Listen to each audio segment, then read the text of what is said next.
Have you ever watched a show and thought that was so secretly good? Like, you can't figure out why you loved it so much, but there was just something about it that popped. I have never seen a show, such as the one I'm discussing today, so inconspicuously good, so secretly masterful, so much command of metaphor and allegory. On the surface, it's just a really funny show. Underneath, there's a deep well of care from all the creatives that went into making a series that upon each rewatch makes the world and characters ever more vivid and beautiful. It's a series that won't gain international acclaim. It won't break records. This is certainly the only deep dive video you'll see on YouTube about it, but it deserves so much more. It's one of the most beautiful shows I've ever watched, and you should too. Because today, I'm talking about the story of a man growing prophesying spirits in jars of rainwater to find lost answers for his life. I'm talking about small prophets. This video will be tackling why and how Small Prophets was such an underrated success and everything that went into it, including story, character, and thematic analysis. Timestamps are in the description. I hope you enjoy it. I know we're older now. Hello, my name is Harry, and this is The Harry Show. I named it after Harry Styles, which was a very handy coincidence. But now, he wants to sue for part ownership. I asked him, did that kiss mean nothing to you? I can tell you where your money's going, and it's only in one direction. Up your arse! On The Harry Show, I talk about whatever I have a lot to say on, and take the same approach to it all. Light-hearted, but highly analytical conversation on the things I love. Because I refuse to be one of those YouTubers that just complains all the time. You can find more on Patreon, where I post bonus video essays, reactions, and other epic stuff.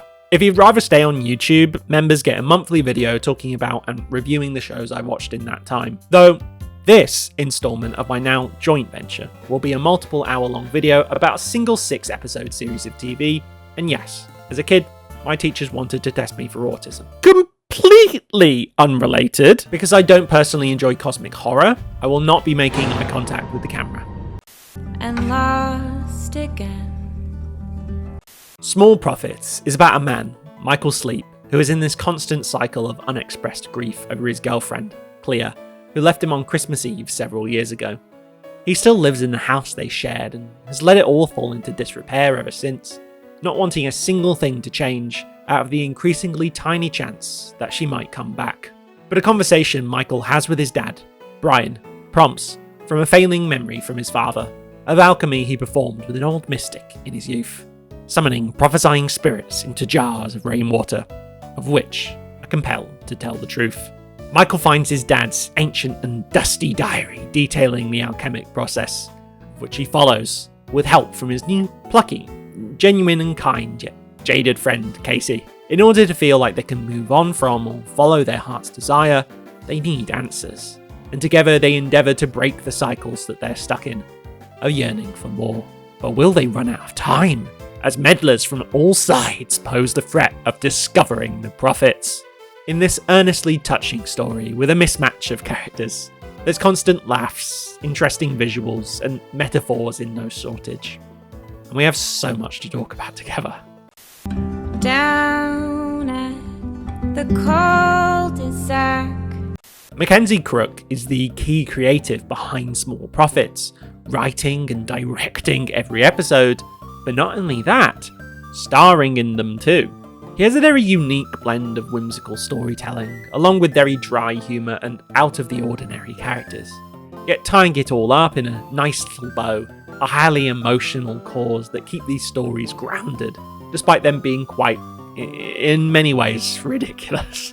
However, Crook is likely best known for his role in the Pirates of the Caribbean franchise, the British series The Office, and The Detectorists, of which he also wrote, directed, and starred in. It's fair to say that whatever Crook does, his distinct blend of whimsy and wonderful weirdness shines through in the end product, and his passion for creative control means that his voice is all over his work, making it hard to find stuff with a similar vibe. Online, you can find a great deal of passion for what Crook puts out, and his followers seem very devoted and invested in whatever he does. Not only because his work is very compelling, but because you can't find that fix anywhere else. You left my friend. To bring to life a cast of oddball characters, well, it takes a lot of talent for the betrayal not to veer into parody, teetering on the line between emotional investment and annoyance, taking you out of the experience.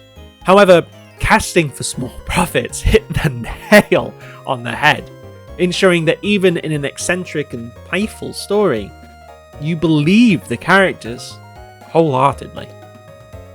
Michael, our leading man, is played by Pierce Quickly, who also appeared in The Detectorists. His character dryly wisecracks through most conversation, seeing what he can get away with lying about, but not in any way at all that feels mean-spirited, rather that Michael is both jaded by losing Clea, but also has always been the odd one out, never really caring about what people think of him. Casey, our leading lady, is played by Lauren Patel, who has experience in voice acting work for Lloyd of the Flies, and voiced a role in Wallace and Gromit, Vengeance Most Foul. Her character becomes friends with Michael, and while they're both quite dry, Casey's earnestness shines through far easier than his, making for a character that's deceptively kind, honest, and with a rich inner world. Clive, Michael's nosy and conspicuously neurotic neighbour, is played by John Pointing, who's best known for his role in the acclaimed comedy Big Boys. Clive has all the appearances of just a regular guy, but under it all is a deep need for order, extending out from what's in his reach into other people's lives, as Michael becomes an obsession of his, likely because he doesn't feel the need to cover up his odd nature, but Clive does, and that bothers him in quite a profound way. Bev, Clive's wife left wanting, played by Sophie Willan, is best known for her show Alma's Not Normal, of which she created and starred in. Bev is a very understated and underestimated character. Being the foil to Clive's weirdness, she gets involved and realises that being weird isn't weird. An obsession with imposing a proposed normality on everyone is. Brigham, a sincere workplace annoyance of Michael's, is played by Ed Keir, who played a supporting role in Here We Go. Brigham is that annoying co-worker that you avoid. He's always been cool, so he's never hung out with the oddballs of the world, which is why he finds Michael so fascinating.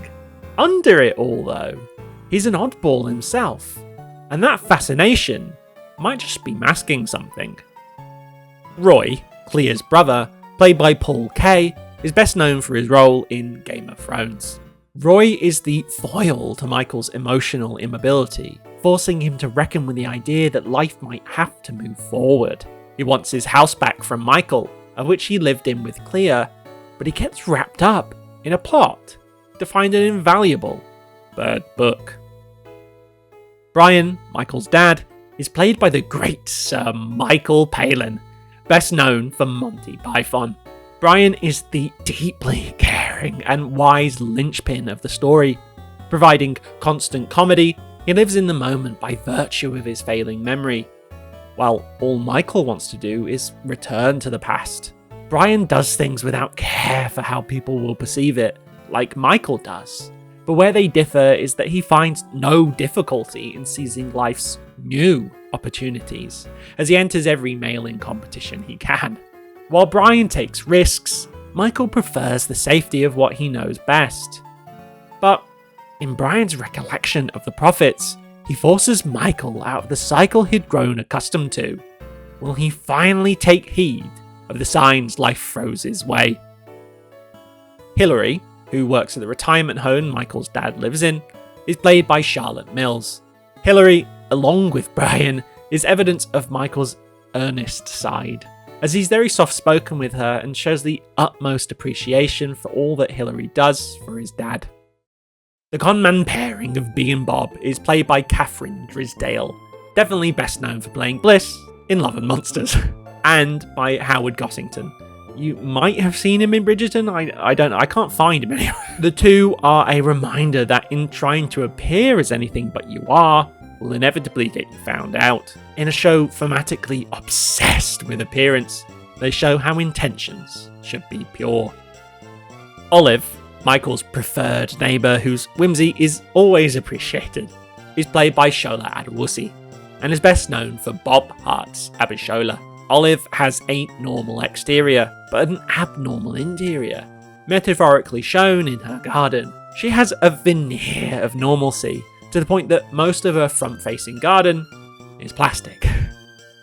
Finally, out of all the main cast, Gordon, Michael, Casey and Brigham's boss, is played by Mackenzie Crook himself. Gordon brings a lot of comedy to the show, and unites Michael and Casey in a common enemy. He runs a tight ship at the DIY store, the Toolbox, and represents the ultimate in taking yourself too seriously, becoming overbearing to the point of ridiculousness. However, his intentions are pure. All he wants to be is a good boss for people who are, admittedly, hard to manage. Come back again. Get ready for a long one, guys, girls, and everyone in between. And subscribe if you're liking the video, because there will be more of exactly this. Don't forget to like, comment, share with your friends who you think would be interested, hype the video, and if you'd like to, you can become a member of the channel for a monthly bonus video, and to show you support. I really want to continue to spend lots of time working hard to make videos on things I love to share with you, so please consider it. Especially because I managed to write an intro that wasn't 45 minutes long. Would you look at that? It can be done. I will start by recapping the major events of each episode, and then go on to provide analysis for everything. I really hope you enjoy it, or fall asleep, or whatever it is that you want from this. Go fold those clothes. The first episode begins in Michael's flat, which is an organised mess, and his morning routine, which is clearly very structured. He separates the accidental doubles or triples in his cereal bowl, and then sets off for the day, out of his door that he has to squeeze through. He's stopped in his car by his neighbour, Clive, who tries to be polite, but he's clearly seething, and slips into conversation the state of Michael's house, which is very overgrown. Michael lies and says that he'll sort it out, and goes off to work at the DIY store, the Toolbox. Upon arrival, he's heckled by the site security, Brigham, for having a beard. Inside, we're introduced to Gordon, the manager, who treats a spillage like a secret MI5 operation. While working, Michael basically trolls the customers. It's clear he feels very indifferent to his job. For the first time on screen, Gordon tells Michael to go on his break, and a girl, Casey, mocks Gordon behind his back to Michael. We cut to the end of the day when Michael makes his routine stop at the Golden Years garden, where his dad, Brian, stays, looked after by Hillary at the front desk, where Michael makes a donation to their animal charity bucket. Brian's been making a brilliant marbles contraption that Michael's thoroughly impressed with, and in general conversation, Brian asks how his girlfriend, Clea, is. Michael has to remind his dad, due to his Alzheimer's, that Clea went away years ago on Christmas Eve, and no one knows where she is. As Michael's leaving, Brian gives him some competition letters to post, and then he looks over to the water cooler, and through it, he can see the animal charity bucket. As the light bounces and distorts, it reminds him of something. Upon Michael returning home, we see a boy, Elliot, cycling around their circular pavement, as Michael goes inside his house, where he's received a package. It's a doll that he takes into a room locked by a key labelled as Clear, with an advent calendar hung on the door. He receives a call from somebody named Roy, but ignores it.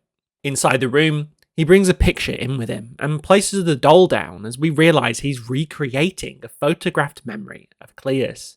We cut to the next day where we get yet more trolling of customers from Michael.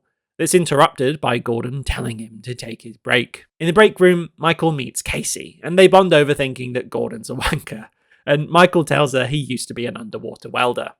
We then cut to Michael visiting his dad, where Hilary tells Michael he's been collecting their empty water cooler bottles and hiding them. Michael goes investigating, and Brian shows him he's been storing them in his room because of their chat yesterday, and they go outside for a walk. In the garden, Brian tells Michael that he used to practice alchemy with an old mystic in Egypt, where they grew prophesying spirits in jars of rainwater that were compelled to tell the truth. Michael thinks he's just mixing up childhood stories with reality, but Brian says to find his old journal for instructions on the alchemic process, so he can ask the prophets where Clea is. Michael pretends to take the water bottles home with him, but is stopped outside of the Golden Years garden by Roy, who turns out to be Clea's brother. They go for a talk at a cafe called Pickles, named after the dog that found the World Cup, and Roy says that he wants to apply for a presumption of death for Clea and to get his house back. Michael and Clea lived there together, but legally it's Roy's, and now he's in a financial crisis. He wants to sell it. Michael can't handle the conversation and leaves, and returning home, where Elliot is still cycling on loop, he finds Olive, his neighbour, putting down slug pellets in her flower bed, even though it's all plastic. Olive says that she saw Michael's brother-in-law, Roy, come by the house, but Michael corrects her and says that him and Clea were never married. He then goes to the shed in his overgrown, messy back garden and looks for his dad's old journal, where he finds out the truth in a picture. Brian wasn't lying about the small profits. They were real. Starting off, Michael's life paints the picture of a competent person who's going through a lot, to the point of dysfunction, but dysfunction that makes sense to them. The boxes of uncertain origin fill his house. It's incredibly messy yet organised, as everything's already packed away. You can read Michael's house like it's his mind. The inside is cluttered, with literally a lot of baggage to unpack, yet it's not ill-defined. Everything is neatly wrapped around the core of his struggle, Clea's disappearance. At the centre of his house is the evidence of his trauma, a room that he's sorting to look exactly like a memory of Clea's. The boxes, his problems, being packed and unsorted through, and this room at the centre, is a metaphor for how Michael feels incapable of moving past what happened. From the advent calendar, we can assume that Clea left on Christmas Eve, and all he wants to do is go back to that day, one that literally and figuratively he's made perfect, as he recreates a Christmas day, 1-to-1. However, he's comfortable with this dysfunction, fashioning a morning routine around it, taking control over and stopping anything new from happening. You can infer that he sorts through his bowl of cereal for accidental doubles and triples because he doesn't want to move on. What happened with Clea was confusing and out of his control, so he takes control over whatever he can through his routine, even to the point of discarding cereal, not exactly how he expects. The outside of his house is overgrown, but not neatly or in any controlled way like the inside of it is. It shows just how long he's allowed this emotional stagnation to continue for, to the point that you could describe it as wild. It shows how his internal problems create external issues, ones that he can't control because they're interacting with the outside world. It's no longer just him dealing with it. With how much emotional weight Michael carries, despite being comfortable in this dysfunction, his problems stack up around him to the point that getting out of his door is a tough task, as he has to squeeze through the boxes. With this trauma looming over him, it's a wonder how he ever goes outside, as his issues literally make it hard to leave the house. As Michael leaves to go to work, he's stopped by his neighbour, Clive, who tries to subtly push Michael to clear up his garden, as some of the overgrowth is cutting natural light from his front-facing window. Clive is clearly trying to be polite, but he's also trying to force Michael to do something he doesn't want to do because of a very small issue, as realistically, Michael's overgrowth is, at most, blocking a ridiculously tiny amount of light. Clive asks Michael if he got a letter from the council about his garden, and Michael says he never reads the letters they send. It's clear that Clive was the one to call them in an effort to strong-arm Michael into doing what he wants, because Clive is a busybody. bothered by others' business. Clive has a very normal appearance, in contrast to Michael's quite dishevelled look. And in contrast, Clive's house is incredibly tidy, picturesque and standard. He wants Michael's house to be normal like his, because appearing normal seems to be very important to him, going as far to involve the council in his discomfort with his neighbour's front garden, using flimsy excuses like this non-existent, obscured natural light. Unlike Michael, Clive's exterior is neat and tidy, while his interior is neurotic and slightly controlling. Difference being, Michael seems to mind his own business. Being weird doesn't bother him. Yet through some proposed idea of normalcy Clive believes in, he wants to police others into being just as normal as he wants to be, despite being himself a bit strange no matter how typical he looks. Michael lies that he'll sort it all out, and off he goes. Arriving at work, Michael is heckled by Brigham, the on-site security. He calls Michael the Beard, the Legend, as he hackles almost maniacally. Upon leaving work, Brigham is waiting outside, jokingly asking him to get drinks with him, as he again hackles maniacally. It's hard to overstate just how mad his laugh is. It's clear, for whatever reason, that Michael is fascinating to Brigham, as we're not shown him doing this to anybody else. As I mentioned in my character overview, Brigham seems to be the sort of person that was always cool, never spending time with anybody out of the ordinary, to the point that Michael having a bushy beard is something he heckles him for. It would be easy to find Brigham unlikable, just being mean to Michael, of which he's definitely being, but it's his laugh that sells the character as comic relief rather than added stress. His laugh is a manic facet of the character, telegraphing that beyond him finding Michael weird, there might be something he actually likes about him or relates to somehow. But it's hard to tell at this point, as his appearances are very fleeting in this episode. Inside, Gordon, the manager, is introduced to us through some music that makes him seem very suave as he proudly adjusts his ponytail. Through the tannoy, the store's microphone and speaker, a voice asks for a mop and bucket for a spillage, and for such a minor problem, only requiring a very obvious simple solution of which is already underway, Gordon pries for answers through the con system, only to conclude they need a mop and bucket.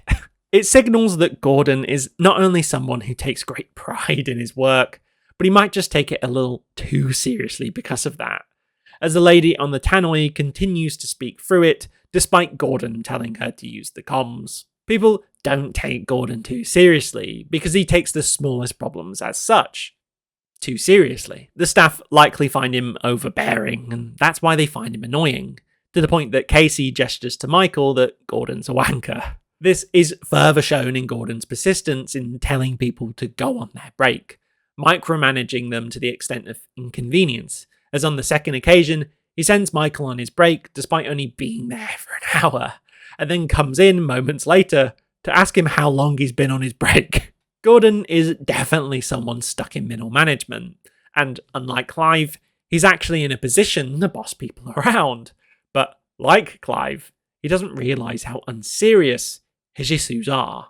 The show, in this way, comments on how people present themselves, how Clive seems typical and Gordon atypical, yet they're similar in many ways. Upon finishing work, after getting heckled by Brigham again, Michael stops off at the Golden Years garden to visit his dad. Like I said in my character overview, we see a very earnest side to Michael here, as he leaves his lying and trolling at the door. It shows that Michael isn't insincere down to the bone, and if it was under any doubt, he does have things he genuinely cares about.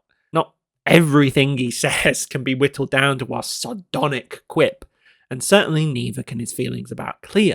As in a conversation with his dad, he says that he'd love to talk about Clea more, as no one brings her up to him. Perhaps Michael was not always like this, but since losing Clea, he struggles to see the point in trying at things he doesn't care for much, like his job at the toolbox, if it isn't ultimately for her. It's worth noting that if he's staying at his and Clea's house, then his location could certainly be limiting him from jobs he might actually like. Sat down with his dad, Michael eats what he thinks are Brazil nuts, but they turn out to be chocolate-coated nuts with all the chocolate sucked off. It's light and funny, but for 6 minutes into the first episode, it's prime time for setting up themes and ideas, no matter how small, as the Brazil nuts aren't what they appear to be. It's not unlike Brian's seeming rambles about the alchemy he used to do in Egypt. On the outside, it appears to be an old man with Alzheimer's getting confused. But the truth of it is that Brian really did practice alchemy, as we find out. It makes sense too, as with the fantastic marbles course Brian's made, he certainly has the appearance of a brilliant and creative mind, capable of dreaming up fantastic things. But not only that, actually doing them, like the marbles course, like the prophets. The reason why the proposed alchemy Brian did is doubtful is not only because it's alchemy and sounds like the made-up fantasy of an Alzheimer's patient, but because Brian is shown to be a bit paranoid. Michael is admittedly, inexplicably, hit with a Pontefract cake from behind, and Brian confronts the whole living room with a conspiracy against him, despite all the residents being asleep. Brian also doesn't trust the staff with his competition letters, saying that all they do is chuck them in the bin. It creates an open room with doubt to fill, as Brian is both brilliant and, as evident when Michael leaves, maybe slightly disturbed, as the charity bucket shaped like a cat seems to morph in his vision behind the water cooler. Immediately upon meeting Brian, he's a likeable, whimsical and warm character, which contrasts but equally complements the slightly melancholic tone of the show. In conversation with his dad, Michael has to remind him that Clea disappeared, but it doesn't actually upset him all too much to talk about, as he'd actually like to get to talk about her, rather that it's a sign of Brian's failing memory. It's why I say that Michael is actually comfortable in his grief. He wants to relive memories of Clea, just like the ones he's creating in his locked room. Michael has a longing for the days gone by, while, like I said in my character overviews, Brian is incapable of doing so by virtue of his failing memory. Brian can only truly live in the moment because it's mostly what he has by now. And even though it's symptomatic of his ill health, Michael could certainly learn from him. While Brian takes every chance for something new in life, entering every mail-in competition he can find, what Michael gets in the post are metaphorically intended to create a portal to the past, forsaking new opportunities in favour of regressing to opportunities now gone, locked away in his house with an old advent calendar hanging on it, signifying just how long lost they are. Leaving his dad to eat his dinner with a kiss on the forehead, Michael returns home and receives the mail I just discussed. He goes into a locked room and places down a doll of sorts, making the scene even more accurate to the picture. It seems like an effort to take control back over what he feels no control over, Clea's disappearance. This is the one perfect reconstruction of a moment of Clea, yet he hesitates going into the room, and there's an underlying sadness as he does it. In concept, this is a portal to the past, something he wants. But with all this grief attached, he can't enjoy it. It really should be a sign to move on, grow outwards. But this sadness is years in the making and surrounded by so much baggage that it would be hard to know where to start. Maybe in this reconstruction, Michael is, in his way, searching for answers. Answers that Brian proposes the prophets could facilitate. At work the next day, Michael gets up to some more trolling, but it's very creative. It shows a similarity between Michael and his dad, as he invents a story about a paint mixing service in America accidentally discovering a new colour. The customer leaves as he realises Michael's just playing with him, and Gordon tells him to go on his break despite only being there an hour. In the break room, Michael talks to Casey for the first time, where she's just been hanging out. She's been there an hour and a half, and no one's noticed, which shows how she feels, or is at least being treated, as insignificant, like effort from her would go unnoticed, so she doesn't feel the need to put any in. Casey is also shown to be a bit simple, asking Michael why he has a beard. She's not dumb, she's just not Michelle Foucault.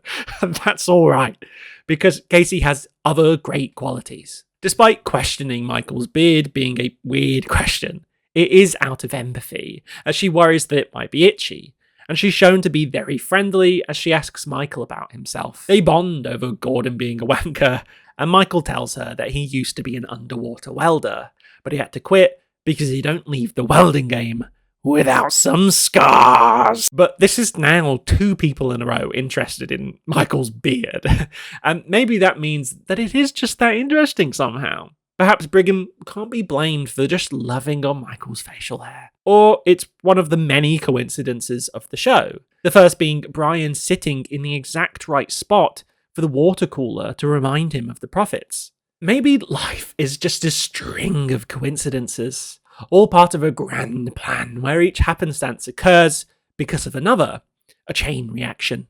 Just like Brian's marbles course. Perhaps we all end up about where we should be, as long as we take the right path. For example, Michael wouldn't have just made friends with Casey if Gordon didn't tell him to go on break because Andre was in the warehouse that day, and Casey didn't just happen to be behind Gordon to gesture that he was a wanker, and therefore she and Michael wouldn't have had something easy to bond over. Sometimes opportunities just fall on our lap.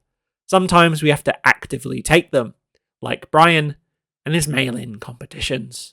Leaving work, Michael goes to the Golden Years Garden to visit his dad, but Hillary stops him to talk about Brian and his water cooler bottle collecting habit. Michael goes to see him in his room, which is cluttered and full to the brim with his competition wins, and you can see where Michael gets his hoarding from.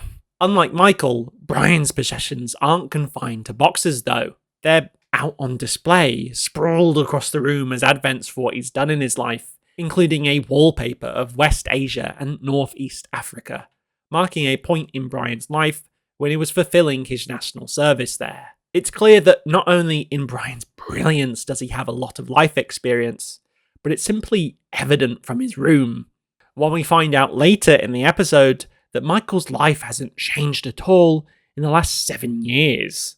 It seems that while Brian has done so much and he's proud of it, none of his competition wins are boxed away like Michael's trauma. He's spent his life seizing the opportunities along the way, so much so that he has experiences in spades to forget. Well, if Michael doesn't seize his, that are on their way in moments because of Brian, he'll end up with nothing much worth remembering, apart from Clea. Brian tells Michael that they can't talk inside because they will be listening, again showing that he's a bit paranoid, which only makes the story he's about to tell less believable. Michael checks inside Brian's closet and finds the water cooler bottles, and they go outside to discuss it all. As Brian tells him the story of the prophets, Michael humours him as he remembers being told it when he was little and thought it was just fiction. But Brian assures him they're real, and to find his old journal and take the water cooler bottles home to fill them with rainwater to begin the alchemic process. Michael says he will, but he's just as kindly as he can, humouring him because he doesn't want to upset Brian, as he doesn't take the water cooler bottles home. It's an example of Michael not seizing life's opportunities, even ones that are being given to him, because he doesn't want to move forward. He wants his old life back. Yes, it's all very unbelievable. You wouldn't, under normal circumstances, take the alchemic ramblings of a near 90-year-old man with a brain condition to heart. But this is sometimes how life throws you a bone.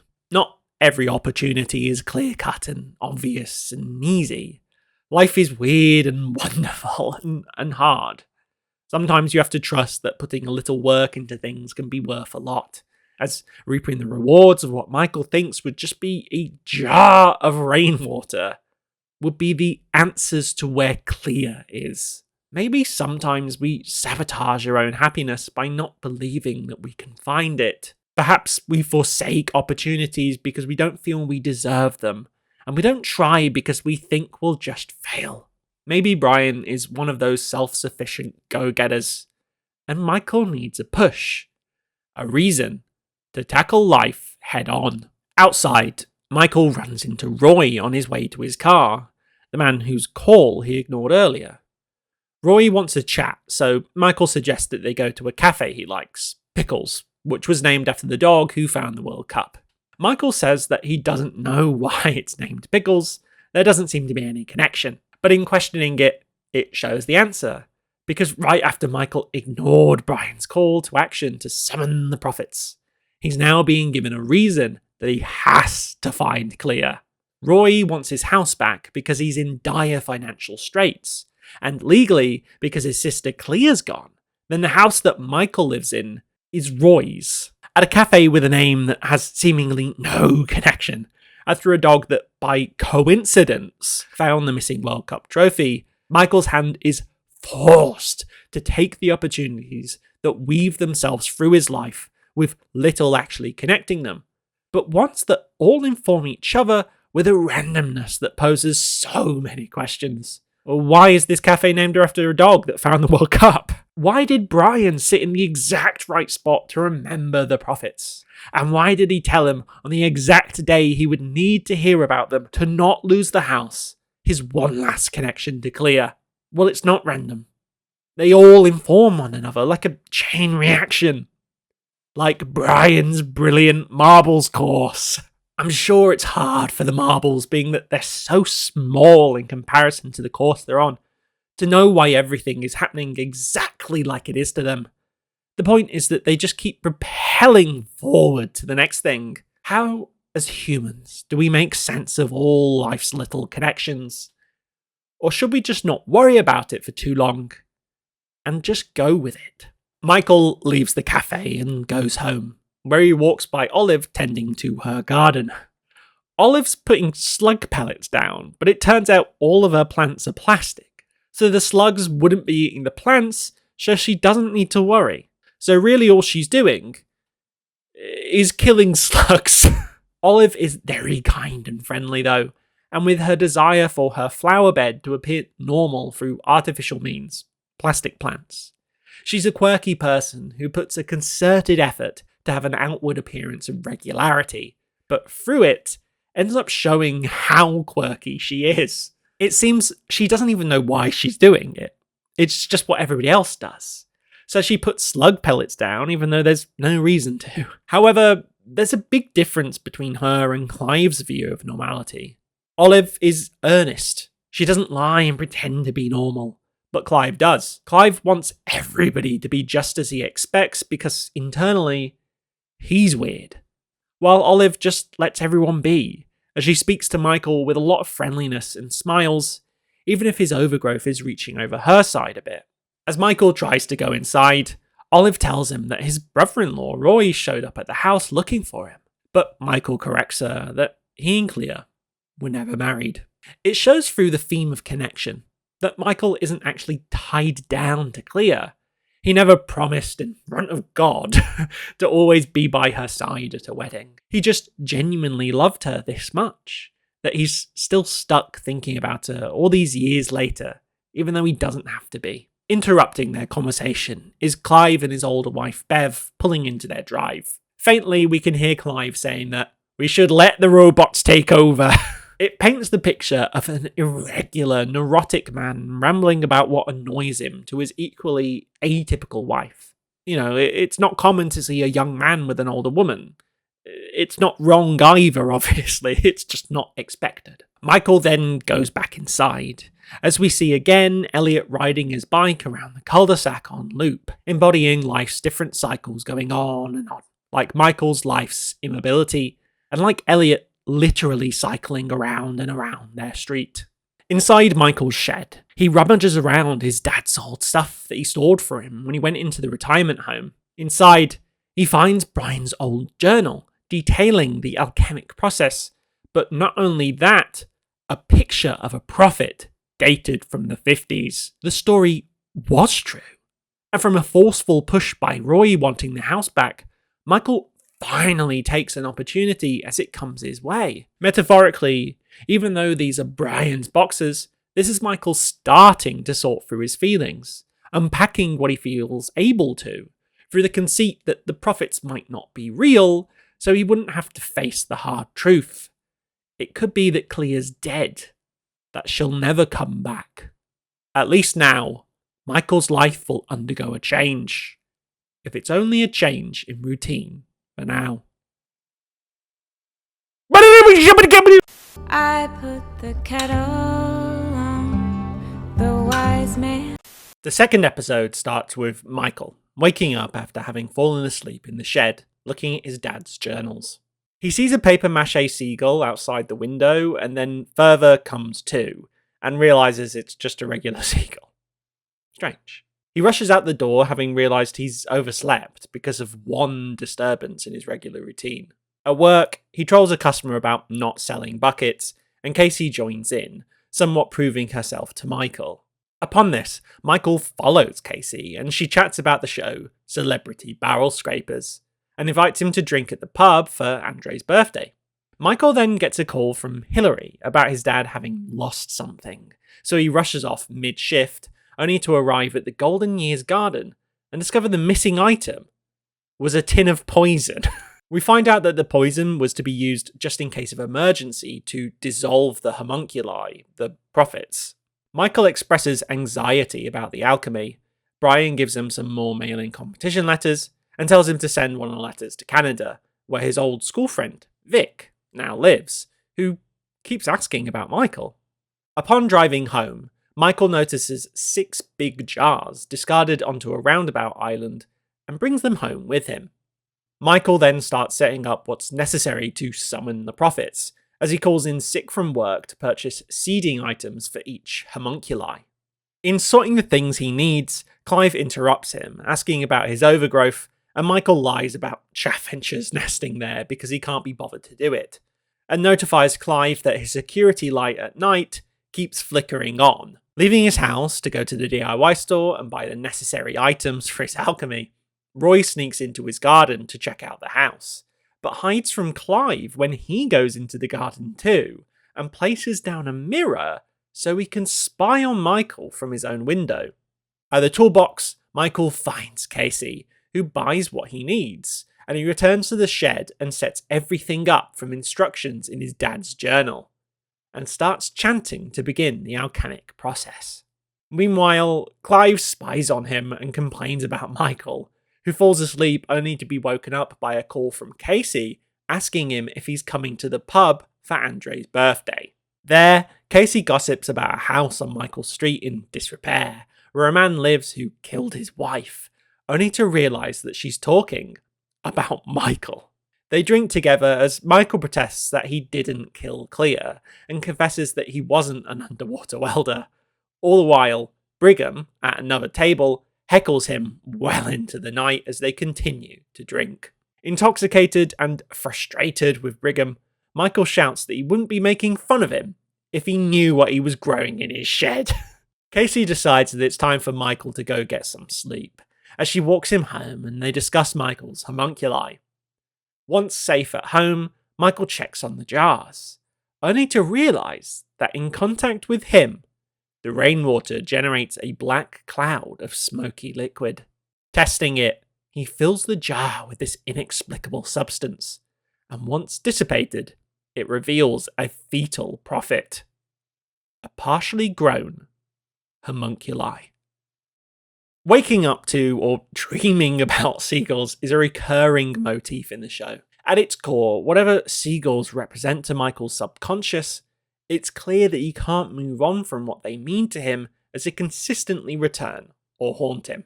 Upon waking up, Michael realises he's late for work as he fell asleep looking at his dad's old journal. One singular disturbance in his regular routine that increases his comfort in an otherwise dysfunctional home breaks his flow and causes problems. Whatever Michael usually does, it quells whatever dysfunctionality his cluttered mind and home creates. It's a metaphor for how, as people, we can get set in our ways, even if that particular way is one of consistent melancholy. Doing new things, opposed to what we regularly expect, can feel like a spanner in the works, even if we know that it's good for us. Obviously, the prophets providing answers for Michael would be a good thing, so we must sometimes tolerate discomfort in order for things to change for the better. Literally standing in front of hundreds of buckets, a customer asks Michael if they stock them, and Michael lies, saying that they don't, with Casey coming along to back him up. As part of the cycles of life, our jobs often involve menial tasks that can feel like they never end. And as someone bored of this, Michael creates his own fun, seeing how ridiculous he can make his lies in an otherwise mundane place. Casey joining in shows Michael that they're somewhat on the same wavelength. Similarly, she doesn't care much for her job, and she can tell sometimes when Michael's joking, unlike the customers. Because of this, Michael follows Casey to talk to her, showing that he's not completely antisocial. Casey talks about the TV that she watches and mentions celebrity barrel scrapers, which is just like the show, Barrel Scrapers, but it's with celebrities. It's a silly idea, but barrel scraping is also a reference to the phrase scraping the barrel, which means to try and get every little bit of value out of something until all you've got left of it is the worst, like whatever gets stuck to the inside of a barrel. As commentary on modern British TV, it's kind of spot on, as cheap and easy to make IPs get consistently commissioned until interest in them dwindles, and then they bring in celebrities to reignite interest, showing that the idea in the first place couldn't have been that interesting if the only novelty left is watching someone you recognise take part instead. Barrel scraping is not only an uninspiring idea, but as meta-commentary from Crook himself, it speaks to a wish for original and inventive ideas to get commissioned over tired and cheap light entertainment, especially as networks are becoming exponentially risk-averse, embodied by remakes and revivals, in consistent flow. After being invited to drinks at the pub by Casey, Michael receives the call from Hilary about his dad having lost something. Once at the Golden Years Garden, Michael finds out it was poison that Brian was searching for, and Hilary gives it to him to find out more. Brian reveals the poison is used to dissolve the homunculi in an emergency, but Michael only has yet more anxiety over the situation. This is despite now having an easy out if things go wrong. If he doesn't want to do it anymore, he can simply use the poison and return to his regular, comfortable but sad routine. It again speaks to that discomfort we experience while trying new things, even if we greatly suspect they'll be good for us. While this is all steeped in an alternate meaning and metaphor, the scene is really funny, as Brian seems very indifferent to the fact that homunculi means a small humanoid creature. Are we meant to be okay with just poisoning them? While handing Michael yet more competition letters, Brian tells him of his friend, Vic, who lives in Canada now and always asks after him. While it's a simple plot beat, it shows Michael that there are people looking out for him. He doesn't have to do this all alone. Driving home from the visit, Michael notices the 6 jars on the roundabout island and takes them home. This is Michael finally accepting the signs that life throws his way. And as if what comes around goes around, after throwing the water cooler bottles away, Michael is given a second chance. Because what's true of the world is that things are rarely won and gone. Upon getting out of his car, Michael checks to see if it's gonna rain, as if he's looking for an easy solution to his problems. But by there being none, he has to work a little to get what he wants. And it's lucky that the first step is just collecting rainwater, as it's hard to start if it's not easy to get going. As if this was Brian's marbles course, all Michael needs to do is start the initial roll after being handed an opportunity to do so. Michael decides to call in sick from work, and he goes off to buy the mineral seeding items for each of the 6 potential profits he could summon. The items are all very simple, but whimsical in a light and nice way, not veering into fantasy too hard with any enchanted mystical rocks or such sort. Clearing things away to set it all up, Michael moves stuff to his front garden, making it all the more messy and bothering Clive a lot. Michael chucks metal onto the floor, and as its loud clangs ring out, you can tell it's not the noise bothering Clive, but the fact that Michael is so brazen in his disregard for Clive's wishes. Clive's desire for Michael to take back the overgrowth a bit isn't out of any actual worry, but in an effort to take what little control he can over his neighbour. Michael lying about chaffinches nesting in the overgrowth isn't what annoys Clive. It's the fact that in order to prove him wrong, he would have to get a ladder or something to check and show that he cares more than he's willing to give away. This is because it's in Clive's polite demeanour that he reveals an undertone of unhappiness. Clive is not going to get what he wants by being polite with Michael, and his ramblings about letting robots take over the world shows a great deal of frustration with life as it is. But by trying to appear normal, by seeming unbothered, he can't actually express how annoyed he feels. In his efforts to control Michael, he's shown how little control he has. And he can either let go and move on from such a small issue, deal with the overgrowth himself, or continue down this path and only upset him even more, because at its core, his outrage at a tiny bit of overgrowth is motivated by self-righteousness. It shouldn't be his problem, he thinks, even though he's the only one that actually has a problem with it. So inevitably, he's not going to go down any path that actually makes him feel better, because anger is inherently self-righteous. Which is why when Michael tells him that his security light keeps going off, Clive pretends to not be incensed, because in his mind, he's purely a victim. Which is why when Michael goes off to the toolbox, Clive sneaks into his garden and places a mirror down so he can spy on what he gets up to. He is literally trying to find more things to be annoyed about, and more ways to find them. Arriving at the toolbox, Michael sees Brigham kicking potatoes at the wall, meaning that seemingly, when he's not there, Brigham just doesn't know where to find his own entertainment. Around the side, Michael finds Casey, and she ends up buying him all the stuff he needs using his card, which shows that Casey is at least non-judgmental enough to do weird tasks for him. And for someone as quirked up as Michael, it should show that she's the exact sort of person he could be friends with, despite them being incredibly different people on the surface. By following the mismatched pairing of Michael and Casey, the show says that appearances can be deceiving. Ideas can seem mad, and maybe they are, but they're good. People can seem weird or normal, but they aren't. We just shouldn't judge a book by its cover. Returning home, Michael sets everything up, breaking his regular routine, and promptly falls asleep earlier on. This disturbance in his schedule is tiring, and so is working towards newer, better things. But it's a good sign to fall asleep early. It means we've been working hard and deserve rest.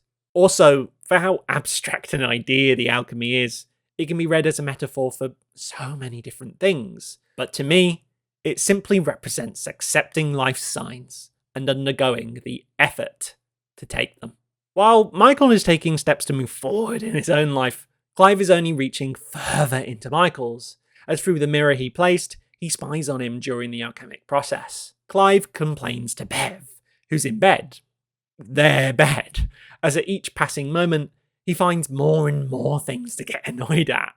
And that's exactly how to look at it. Clive is literally searching through his binoculars for things about Michael to annoy him, while neglecting his wife in bed. While fixed on Michael, he can't actually recognise the issues in his own marital life, as Bev would rather listen to a podcast about something as horrid as sex trafficking rather than listen to Clive's ramblings. It's typified by the complaint that Michael's garden has a lot of disgusting insects, including spiders, wasps, and bees, the insect that everyone likes and is crucial for our existence. Clive also complains about the chirping of the birds nesting in Michael's garden, even though he doesn't even believe that they exist, as well as the racket that Michael's making, despite it being completely inaudible to Bev. Whatever dissatisfaction that Clive has with his own life, he's projecting these problems onto Michael, so he can blame it on him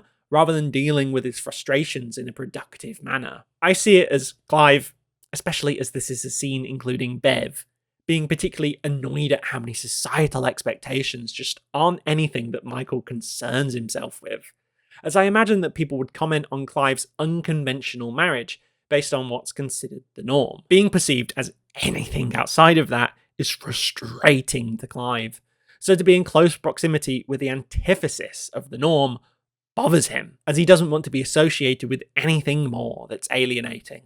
This is the opposite of Brigham, as whatever facet of Michael's unconventionality that fascinates him he gets joy out of it. And despite not seemingly entirely conventional himself with his manic laugh, you'd really rather be a Brigham than a Clive, despite on the outside, Clive seeming normal. Waking Michael, Casey calls him to come to the pub, and with some negotiation, he gets up. Casey simply just wants to be friends with Michael, and emphasises that she really is just being friendly, but it's to a point that you'd think it's a bit more than that. She clearly finds him interesting, and that's why she pushes a bit. We all like someone who's a bit out of the ordinary, but for someone as normal as Casey, given the consistent theme of outward appearances, internally, what unconventionality motivates her gravitation to Michael as a friend? Inside the pub, they discover Brigham at a table of what we can assume are the cool kids, as we later find out that one of them is wearing gold boots with wigs on them. He heckles Michael throughout the night, and as he pushes for more and more information about him, we find out about a history of Michael really not caring how he's perceived, correcting stories of him stripping down to his underwear and swiping a banoffee pie when he was fired from his old job, to him stripping down to his vest and pants and swiping a sticky toffee pudding. It shows the extent to which Michael doesn't care what people think of him, apart from those he holds dear, as instead of denying Brigham's story, he merely corrects it to something equally as weird, showing just how content Michael is with his weirdness, while Clive simply can't accept his own.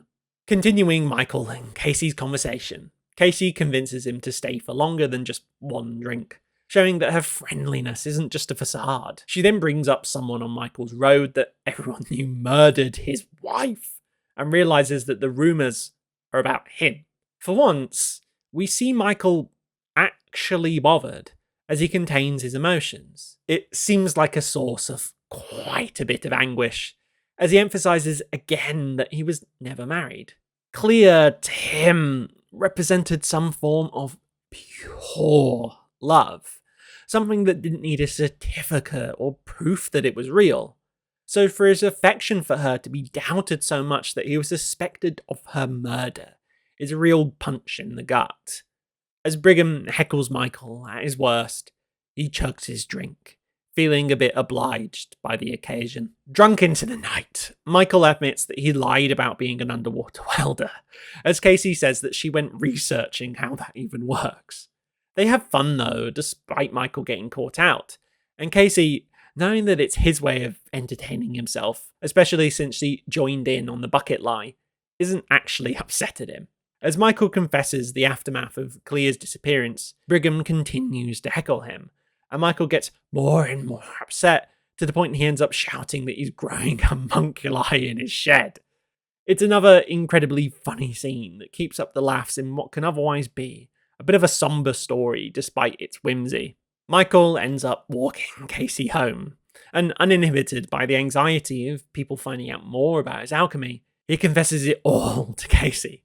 For someone as obviously depressed as Michael, it's actually good that he's confiding in someone, especially someone as friendly as Casey is. Being depressed doesn't justify Michael being a bit of an arsehole, but he's equally as complicated as people in real life, which makes for behaviour that's not justifiable, but entertaining and interesting. And it's nice to see someone so antisocial actually engage with the world after such a solitary life for so long. It gives you hope that Michael can change. This way, he'll have to adjust his usual routine for someone other than himself, meaning that for once, he wouldn't be doing something solely in aid of his feelings for Clear. I'm sure if Clear was still there, he'd care about his job, his home, but now in aid of somebody else, he must adjust, growing out from who Michael was initially, an almost entirely selfish person, discounting his dad and Hillary. In a way, life has handed Michael a silver lining. From Brigham's heckling of him, he got himself drunk and grew closer with somebody because of it. Like Brian's marbles course, life isn't a straight line. It bends and veers off unexpectedly. And from bad things, good things sometimes come. We get a shot of the whole cul-de-sac, and all the security lights are being tripped, seemingly by one another. We don't know what set off the first, but the fact of the matter is that from an unknown origin, a domino effect was started. But unlike Brian's marbles course, there's not some grand creator behind it. It's just a random, inexplicable event with an unknown causality. It creates an eerie atmosphere in the dark of the night as Michael goes inside his shed and through the bioreactive rainwater reveals from a cloud of smoke the first homunculi. Your laugh surrounds, but The third episode starts with Michael waking up from another seagull dream to his alarm clock tea's made and looking over to the other side of the bed, wishing Clea was there. He pulls milk up from his window that was cooling outside and goes into the garden where Bev spies on him. Clive sees this and questions why she's watching him, so she just goes back in bed. Clive then rants about how the chaffinches can't be nesting because he's found a bird book that says they don't nest at this time. Bev says that Clive is obsessed and at least Michael is interesting.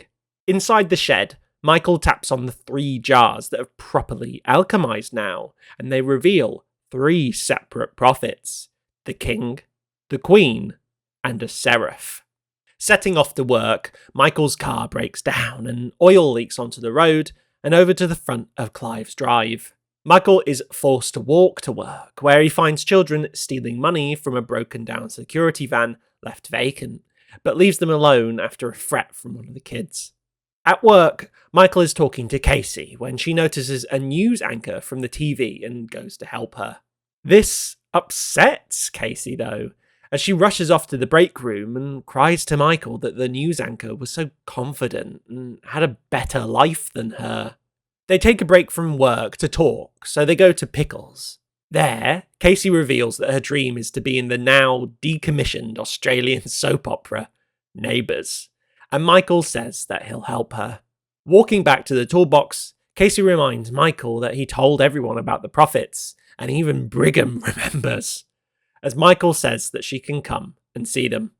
Returning to work, 2 police officers called Constable Paul Sargent and Juliet Bravo question him about the kids. Afterwards, Hillary calls Michael to the Golden Years garden as Brian has had a fall.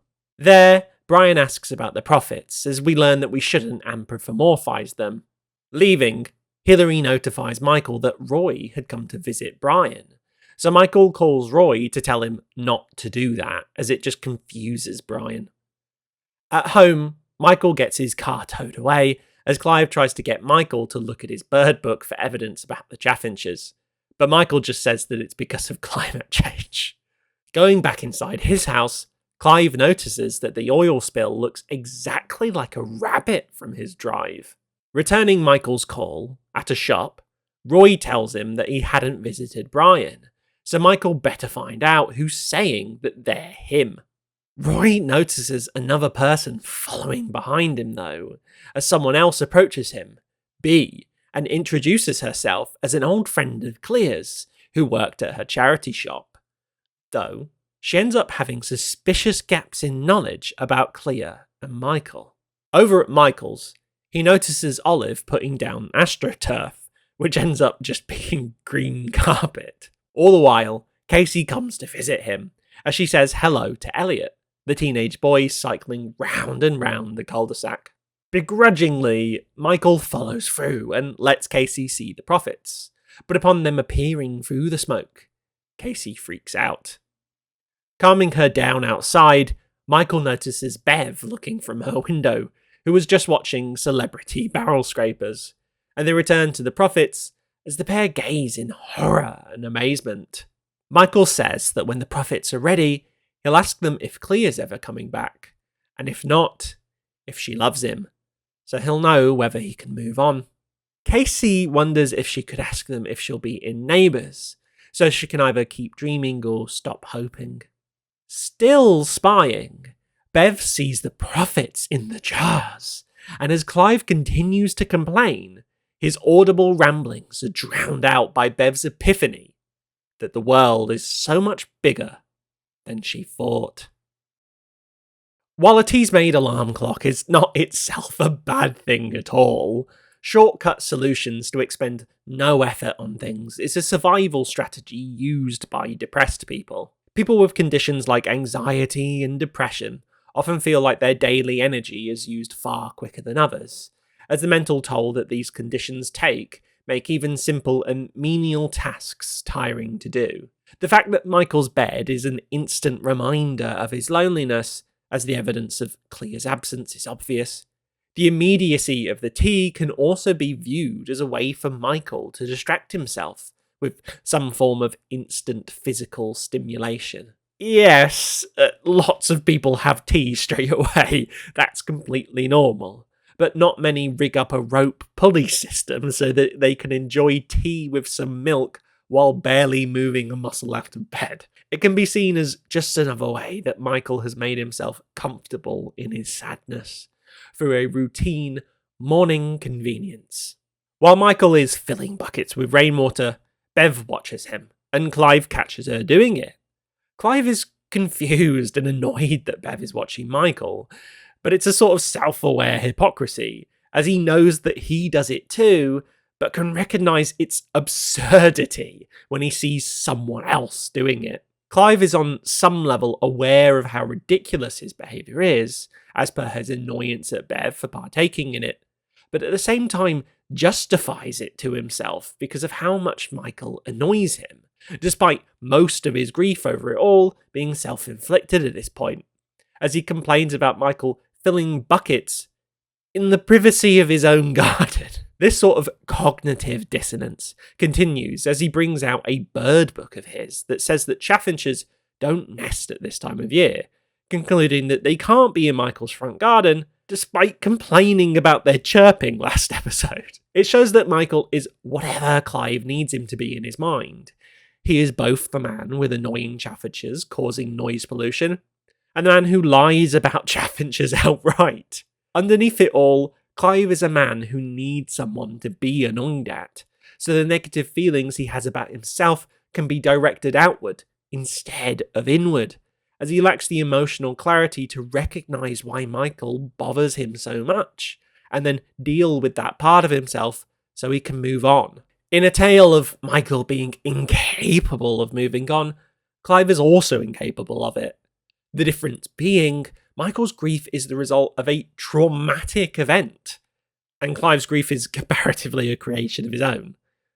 Some people just love to complain. Here, we also start to see cracks in Clive's marriage, as Bev says that Michael is funny, interesting, and not boring, implying that Clive is the opposite. Clive can't believe what he's hearing, as his insecurities are all but confirmed by Bev. For all his effort to be perceived as normal, he left everything interesting about him behind. Far the opposite. Inside Michael's shed, he taps on the glass to awake the free prophets. Among the homogeneous nature of the middle-class conformity Clive would ecstatically impose on Michael, what the beard, the legend, is doing is anything but normal. But it's better to be weird and have your own version of success, rather than simply following what you think you should do, as it just weakens any backbone you might have, and even your wife won't respect you for it. Michael's car breaking down is yet another sign of his life being in disrepair, as without proper maintenance, his car has become unusable. The oil spill from it looks exactly like a rabbit from Clive's driveway, which is an animal commonly seen as lucky in England. As we find out later in the episode though, Clive does not take this as a sign of luck. His archenemy's car breaking down should bring him great pleasure, but instead he's just fixated on the oil spill now. It's a moment of Clive not being able to see the trees through the forest, as it's really all or nothing by this point. Clive won't be happy until he has everything his way, and maybe not even then. On his way to work, Michael finds a vacant security van being stolen from by a bunch of kids taking the coins. The security van represents how even metaphorical strongholds can eventually become easy pickings without proper care.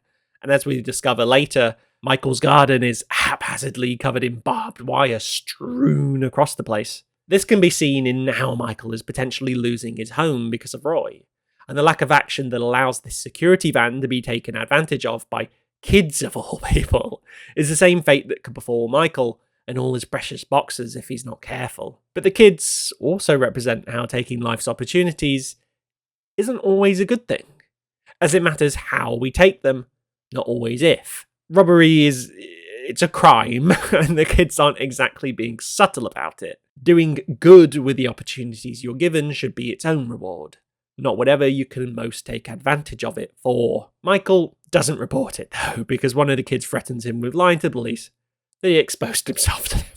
You'd have to be stupid to poke a bear, and while sometimes it's good to trouble yourself with things, like Michael and the Prophets, sometimes it's too much trouble to be good. Casey becoming very upset at meeting the news anchor is revealed to be a form of sadness over her own life. While the news anchor seems well put together and confident with an important job, Casey feels like a bit of a mess emotionally, largely ignored at work and unfulfilled. This sort of sadness seems to explain why she feels drawn to Michael, as he's carrying around a sadness as well. But it's not only that. Casey's innermost desire to be an actor in Neighbours is something that takes Michael aback. An oddball guy such as Michael even sees this dream as a bit out there, considering Casey isn't an actor, nor Australian, but it shows that Casey, alongside Michael, is a bit weird too. For the first time, not drunk and not with his dad or Hillary, Michael is incredibly earnest and warm. It shows that he's not just an asshole. Not everything he says to everybody is somehow a joke on them, but he does actually have the capacity to care about people, even at his job. It's a turning point for his character, as a bit later on, he says that Casey can come see the Prophets, as he allows his barriers to intimacy to drop, and accepts that he doesn't have to go it alone, especially after making friends with Casey, who's shown to be kind and equally out there. The fact that they have this talk at Pickles' representation of coincidence shows how crazy the chain of events leading up here are, as the chances of the news anchor showing up to their DIY store with a problem was incredibly low. Yet, these events push Michael and Casey together for the better, just like Pickles and his chance finding of the World Cup. Especially because Michael's only now at a crossroads in life where he feels vulnerable enough to accept friendship and help, which breaks down one of those constant cycles of his life. His loneliness. The scene of Michael getting questioned by the police is funny, but it also sets up the pair of Constable Paul Sargent and Juliet Bravo, who are references to older cop shows, which posits them as a comedic duo. They aren't funny in of themselves, but their straight-edge reactions in opposition to Michael sets them up with some sort of one-sided rivalry with him.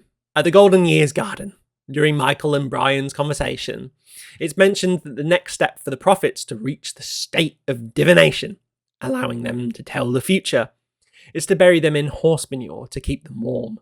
Michael wonders why he can't just turn the heating up, but Brian insists that it matters that it's living material, so that it can break down and transfer life. It's funny, but it's consistent with the story that they've been telling of sacrifice for that of which we want. In a way, we sacrifice our living materials, our strength, the food we fuel our bodies with, and our concerted energy to work towards things. Oftentimes, goals that don't come with physical evidence like hours clocked in, technique focused on, or emotions dealt with well.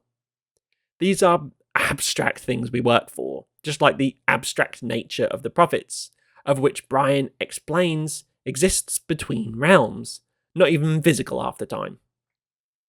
Unlike the poo that they're going to eat. As Michael's car is towed away, Clive tries to get him to look at his bird book, proving that chaffinches don't nest at this time of year.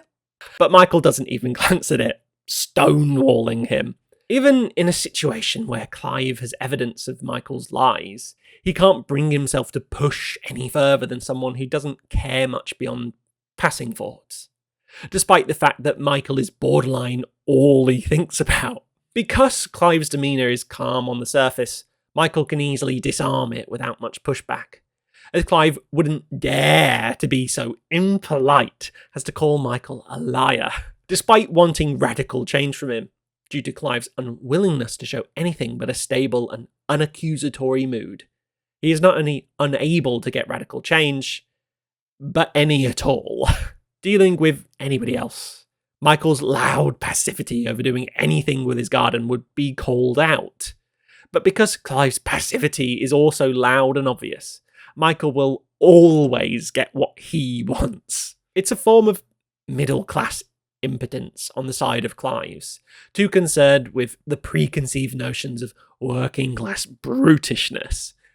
He would rather be seen as civil over anything at all, actually loud.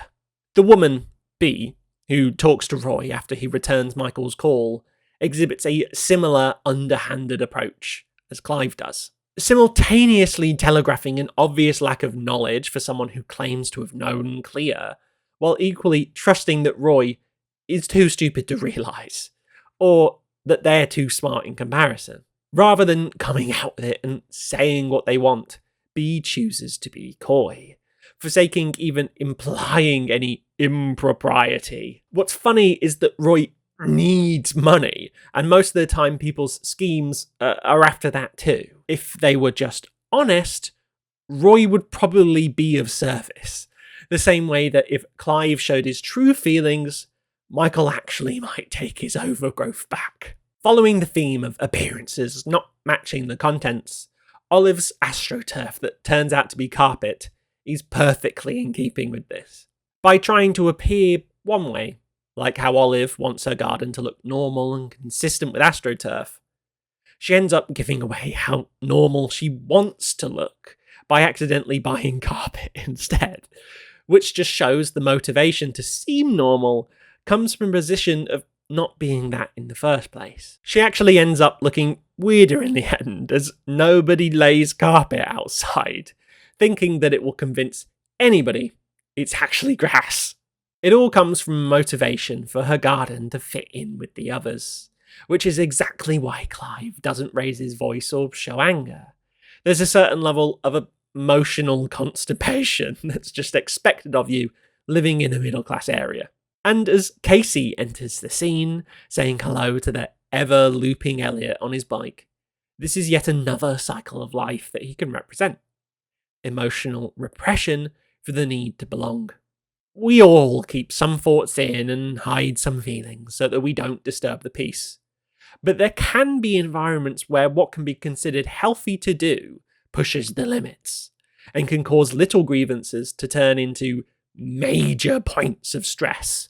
A tame example of this is Gordon's inability to challenge Michael on leaving work to see his dad, because each time he needs to leave, it's to deal with an issue that requires specifically his attention. But each time it happens, the frustration grows with nowhere for it to go. While Gordon's situation is because of workplace rules, Clive's inability to deal with his frustration is a prison entirely of his own making, as there's no one apart from himself stopping him from talking to Michael exactly the way he feels like talking to him. Michael's begrudging allowance of Casey to see the profits represents the friction of accepting others in. Like the environments we foster for us to belong in, Michael's loneliness could also be a prison of his own making. That in Casey saying hello to Elliot cycling around could yet be another cycle of his life disturbed and subsequently broken for the better. The friction is also metaphorized in his garden being laden with barbed wire, as it's not only emotionally hard for Michael to let others into his life, but literally. Abstractly, Casey responding to the prophets by being terrified of them is her being scared of something that will help her facilitate her goals. Michael's reaction was similar too, just without the screaming, but in him holding it together because Casey's there and she's freaking out, it shows that doing things together is easier. For the qualities that one of you lacks, the other can make up for, and vice versa. Emotionally, it provides security too, as doubts expressed can have an outside observer to see them for what they are, unobscured by personal feelings. It's difficult to accept change, but it's easier when it's for or with another person. While Casey and Michael enter his shed to see the profits, Bev is in bed watching what can only be celebrity barrel scrapers. While Bev sits at home not knowing what to do with herself, watching the lowest common denominator TV just to pass the time, her neighbour is doing what could be, and literally is in our reality, a TV show itself. Upon our pair returning to the shed after Casey's freakout, Bev sees the profits and has the realization that the world is so much bigger than she thought, which is shown in the pan out across and above their cul-de-sac, embodying Bev's perspective change, as Clive's grievance-fueled ramblings are audibly drowned out as well. In comparison, they're just not important anymore. Abstractly, Bev has just seen evidence that she can break the mold. There's someone living right next to her, who's doing something amazing that nobody else is, yet it's still amazing. She can do more in life than scrape the barrel like accepting Clive's nonsense, lying in bed all day or not working towards her goals. The next step would be, like B, telling the truth, what she's just seen, and like Casey, just asking Michael if she can help. This would be Bev advocating for herself in an environment where she has what she needs, but not what she wants. But I swear to echo. The fourth episode begins with yet another dream of Michael's about seagulls. This time he's in a big bird's nest and holding an egg after checking his watch for the time. Coming to, he's standing on his driveway, having cleared some space on his front garden that Clive is happy about. But only until it's revealed the space he made was for horse manure that he gets delivered. In the shed, Michael feeds the profits, but realises he's late for work and tries to rush off on his tandem bike. However, he's stopped at his driveway by a small fix he needs to do. Because of this, Bev comes out and talks to him, saying that if he needs any help, then she can offer a hand. But she doesn't give anything away that she knows, as Michael leaves to cycle to work, going past Constable Paul Sargent, who looks unimpressed with his tandem bike. There, Brigham is fascinated with Michael's long bike and asks if he can ride it, and when Michael's gone, he endeavours to build a ramp so he can pull a stunt over a couple bins. Inside, Michael worries about Casey openly discussing the profits with him, but it's obvious no one cares that much when she announces it over the tannoy to all the customers. In the locker room, Michael listens to Roy's voicemail informing him that it wasn't him who visited his dad, and rushes out to the Golden Years garden, but not before Gordon telling him not to bother coming back, which Michael takes to mean he's free for the day. With his dad, Michael is given a big bag of toy cars that Brian won, and it becomes clear that it wasn't Roy who visited him, and Hillary confirms a different description of the man, which happens to describe the person we just saw before Bea introduced herself to Roy, and the man who enters the cafe just before Bea too. At Pickles, Roy calls bullshit on Bea's charade, as well as her obvious accomplice, Bob. They admit that they're looking for a book that Clea was in possession of before she went missing, The Birds of America, which copies of sell for millions. Returning home, Michael is mugged by a man who ends up giving back everything when he mistakes him for Santa Claus. At Michael's house, he's shoveling manure into a wheelbarrow when Casey comes to tell him that Gordon wants him at work tomorrow or he's fired. Casey then offers to help Michael with the profits, which involves moving the manure to the back garden where the homunculi can be buried in it. Watching them, Bev hears Casey asking Michael if he wants her to get some beer from the local shop. So Bev goes out and tries to construct a chance meeting there. While browsing the alcohol, Bev pretends to bump into Casey, where they chat about Michael, but nothing comes of it. In the back garden, Michael and Casey talk into the night about Elliot cycling around, and as Casey has to go inside to use his toilet, his boxers, which turn out to all be Clea's. Michael also says that his dream job would be counting seagulls on a small island, which is what he was doing when he met Clea, but they couldn't do it for long as Clea is described as fragile. Michael tells Casey that she left on Christmas Eve, and tells her about the room that he's made to look exactly like Clea's photo. And upon Casey asking, Michael lets her see it. Once Casey leaves, from the back garden, Michael sees a small meteorite crash in front of his house. But going to the front, he can't see anything. It's revealed that a small piece of meteorite crashed into the front of Clive's driveway. We finally get some context for Michael's seagull dreams, and it's that he counted them with Clea on an island as a job where they met. The dream sequence of him checking his watch can be seen as Michael counting the seconds he had with Clea, wishing he had appreciated the time they had more, not knowing that it was going to end. The eggs that he seems to be protecting can be seen as potential lives that he could have had with Clea, full of potential and possibilities that weren't taken. Clive's conversation with Michael about him clearing up the front of his garden is a funny but interesting one. It's telling that Clive plays up Michael's cleaning, while also playing up the peril of it all, saying that he thought he saw a rat or a big mouse. Michael takes the easiest option, saying that it was probably a mouse, and it's because Clive is being so non-committal in his confrontation that all of his grievances will never actually be listened to. Each of his accusations come with an easy out, not for Michael's sake, but for Clive's, because he's so desperate to be perceived as civil, even by a man who clearly doesn't care what he thinks of him. A great example of this is Clive complaining about the oil slick on the road from Michael's car, framing it as some entity that just appeared from nowhere that unites them in a shared grievance. The only tell being that Clive says it's at the end of his drive. That's the real grievance.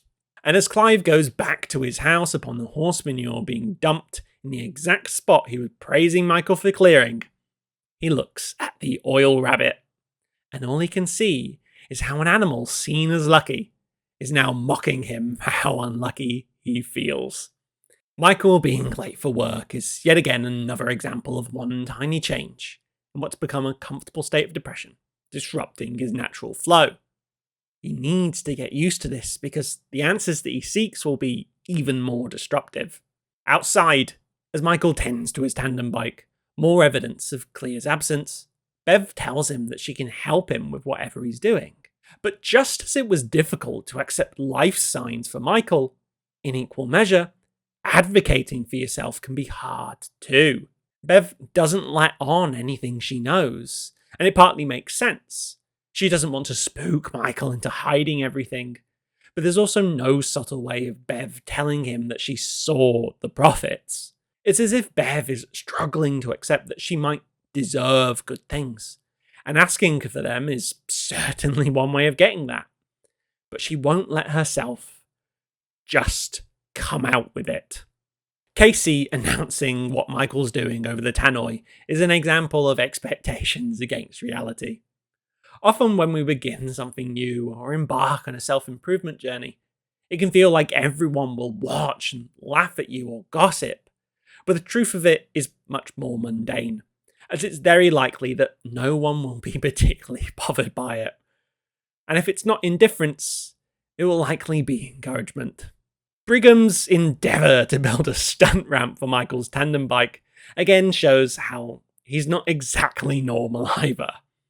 He likely wouldn't be doing this if it was just a normal bike or anything that wasn't Michael's.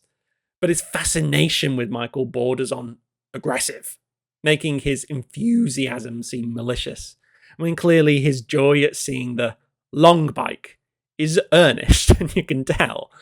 It matches well with the theme of appearances being deceiving, as when a mugging attempt is made on Michael, it's his beard that Brigham is obsessed with that convinces the man that he's Santa Claus, along with his bag of race cars that Brian gave him.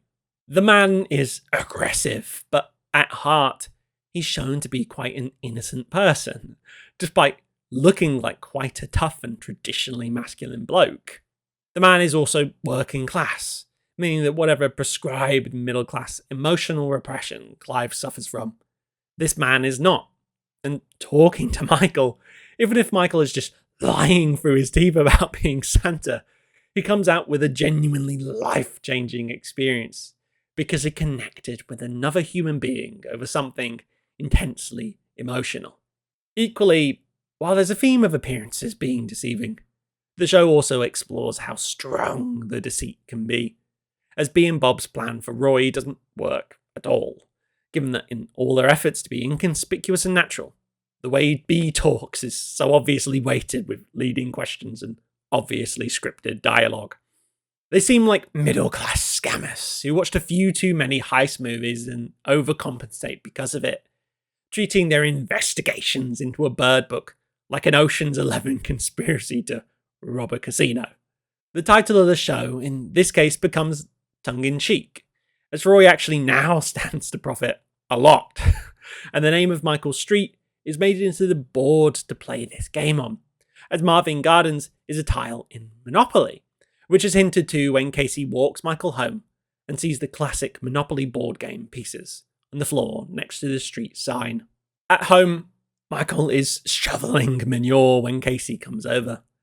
Despite this being a rancid task, Casey offers him help, showing that the worst thing somebody will generally do when you tell them about your life goals is not much.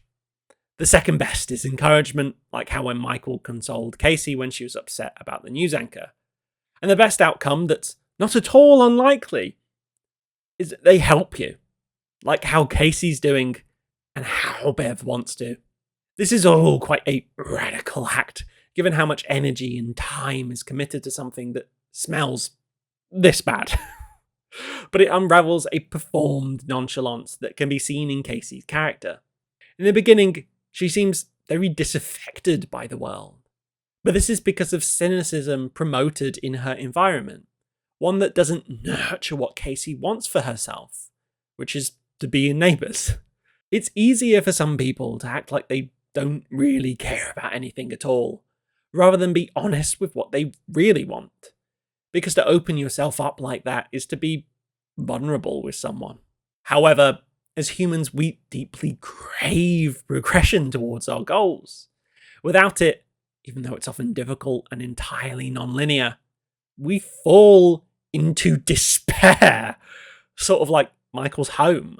Through Michael's weirdness, it's like Casey sees it as an invitation, because she could be a lot more atypical before she becomes comparable to Michael's unconventional presentation.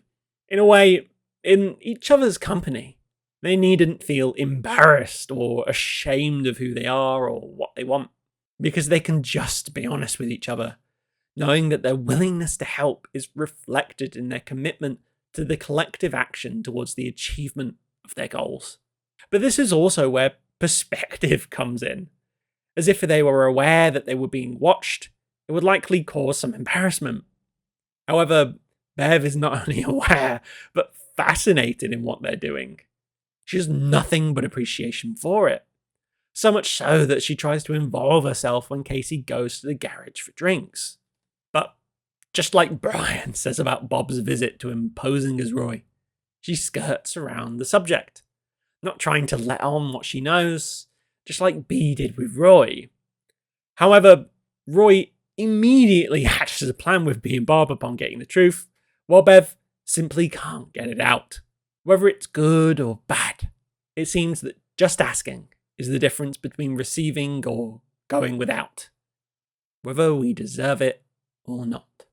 As the night draws on, we find out that Michael used to talk with Elliot, the kid cycling around their cul-de-sac on loop. But as he grew into a teenager, they stopped. It speaks to the cycles of repression for Michael, and now for Elliot, as without conversation or help otherwise, there's no opportunities for emotional release, and thus they get stuck in these cycles. For Elliot, in a very literal sense, though Elliot is only a very marginal but ever-present side character, the only conversation we've seen him have so far are one-sided greetings from Casey and his dad asking him to come inside. Since he's always out, we can assume that things aren't going well at home if he's trying to avoid it. And therefore, Michael could be a positive male role model for him, if only he could reforge the connection they used to have, especially since they're going through similar emotional battles. Casey describes Elliot as a caged animal, as in a sense, he can't seem to express himself freely, feeling tied down to the street, even if he's not literally restrained. These cycles can be broken because we're not literally trapped in them. Through the metaphor of Elliot, it just feels like we are. Given the right tools and the right help, people can recover from a hell of a lot, especially if they believe in what they're doing, like Casey and Michael do. The difference is, while Casey and Michael's actions work towards something, Elliot's perpetual state of cycling indicates a loop, a rumination rather than a meditative practice. Thus, the longer that he does it, the worse it will get. This is why Michael opening up to Casey is so important, as the longer it's left, the harder it becomes, and the less likely it is to happen.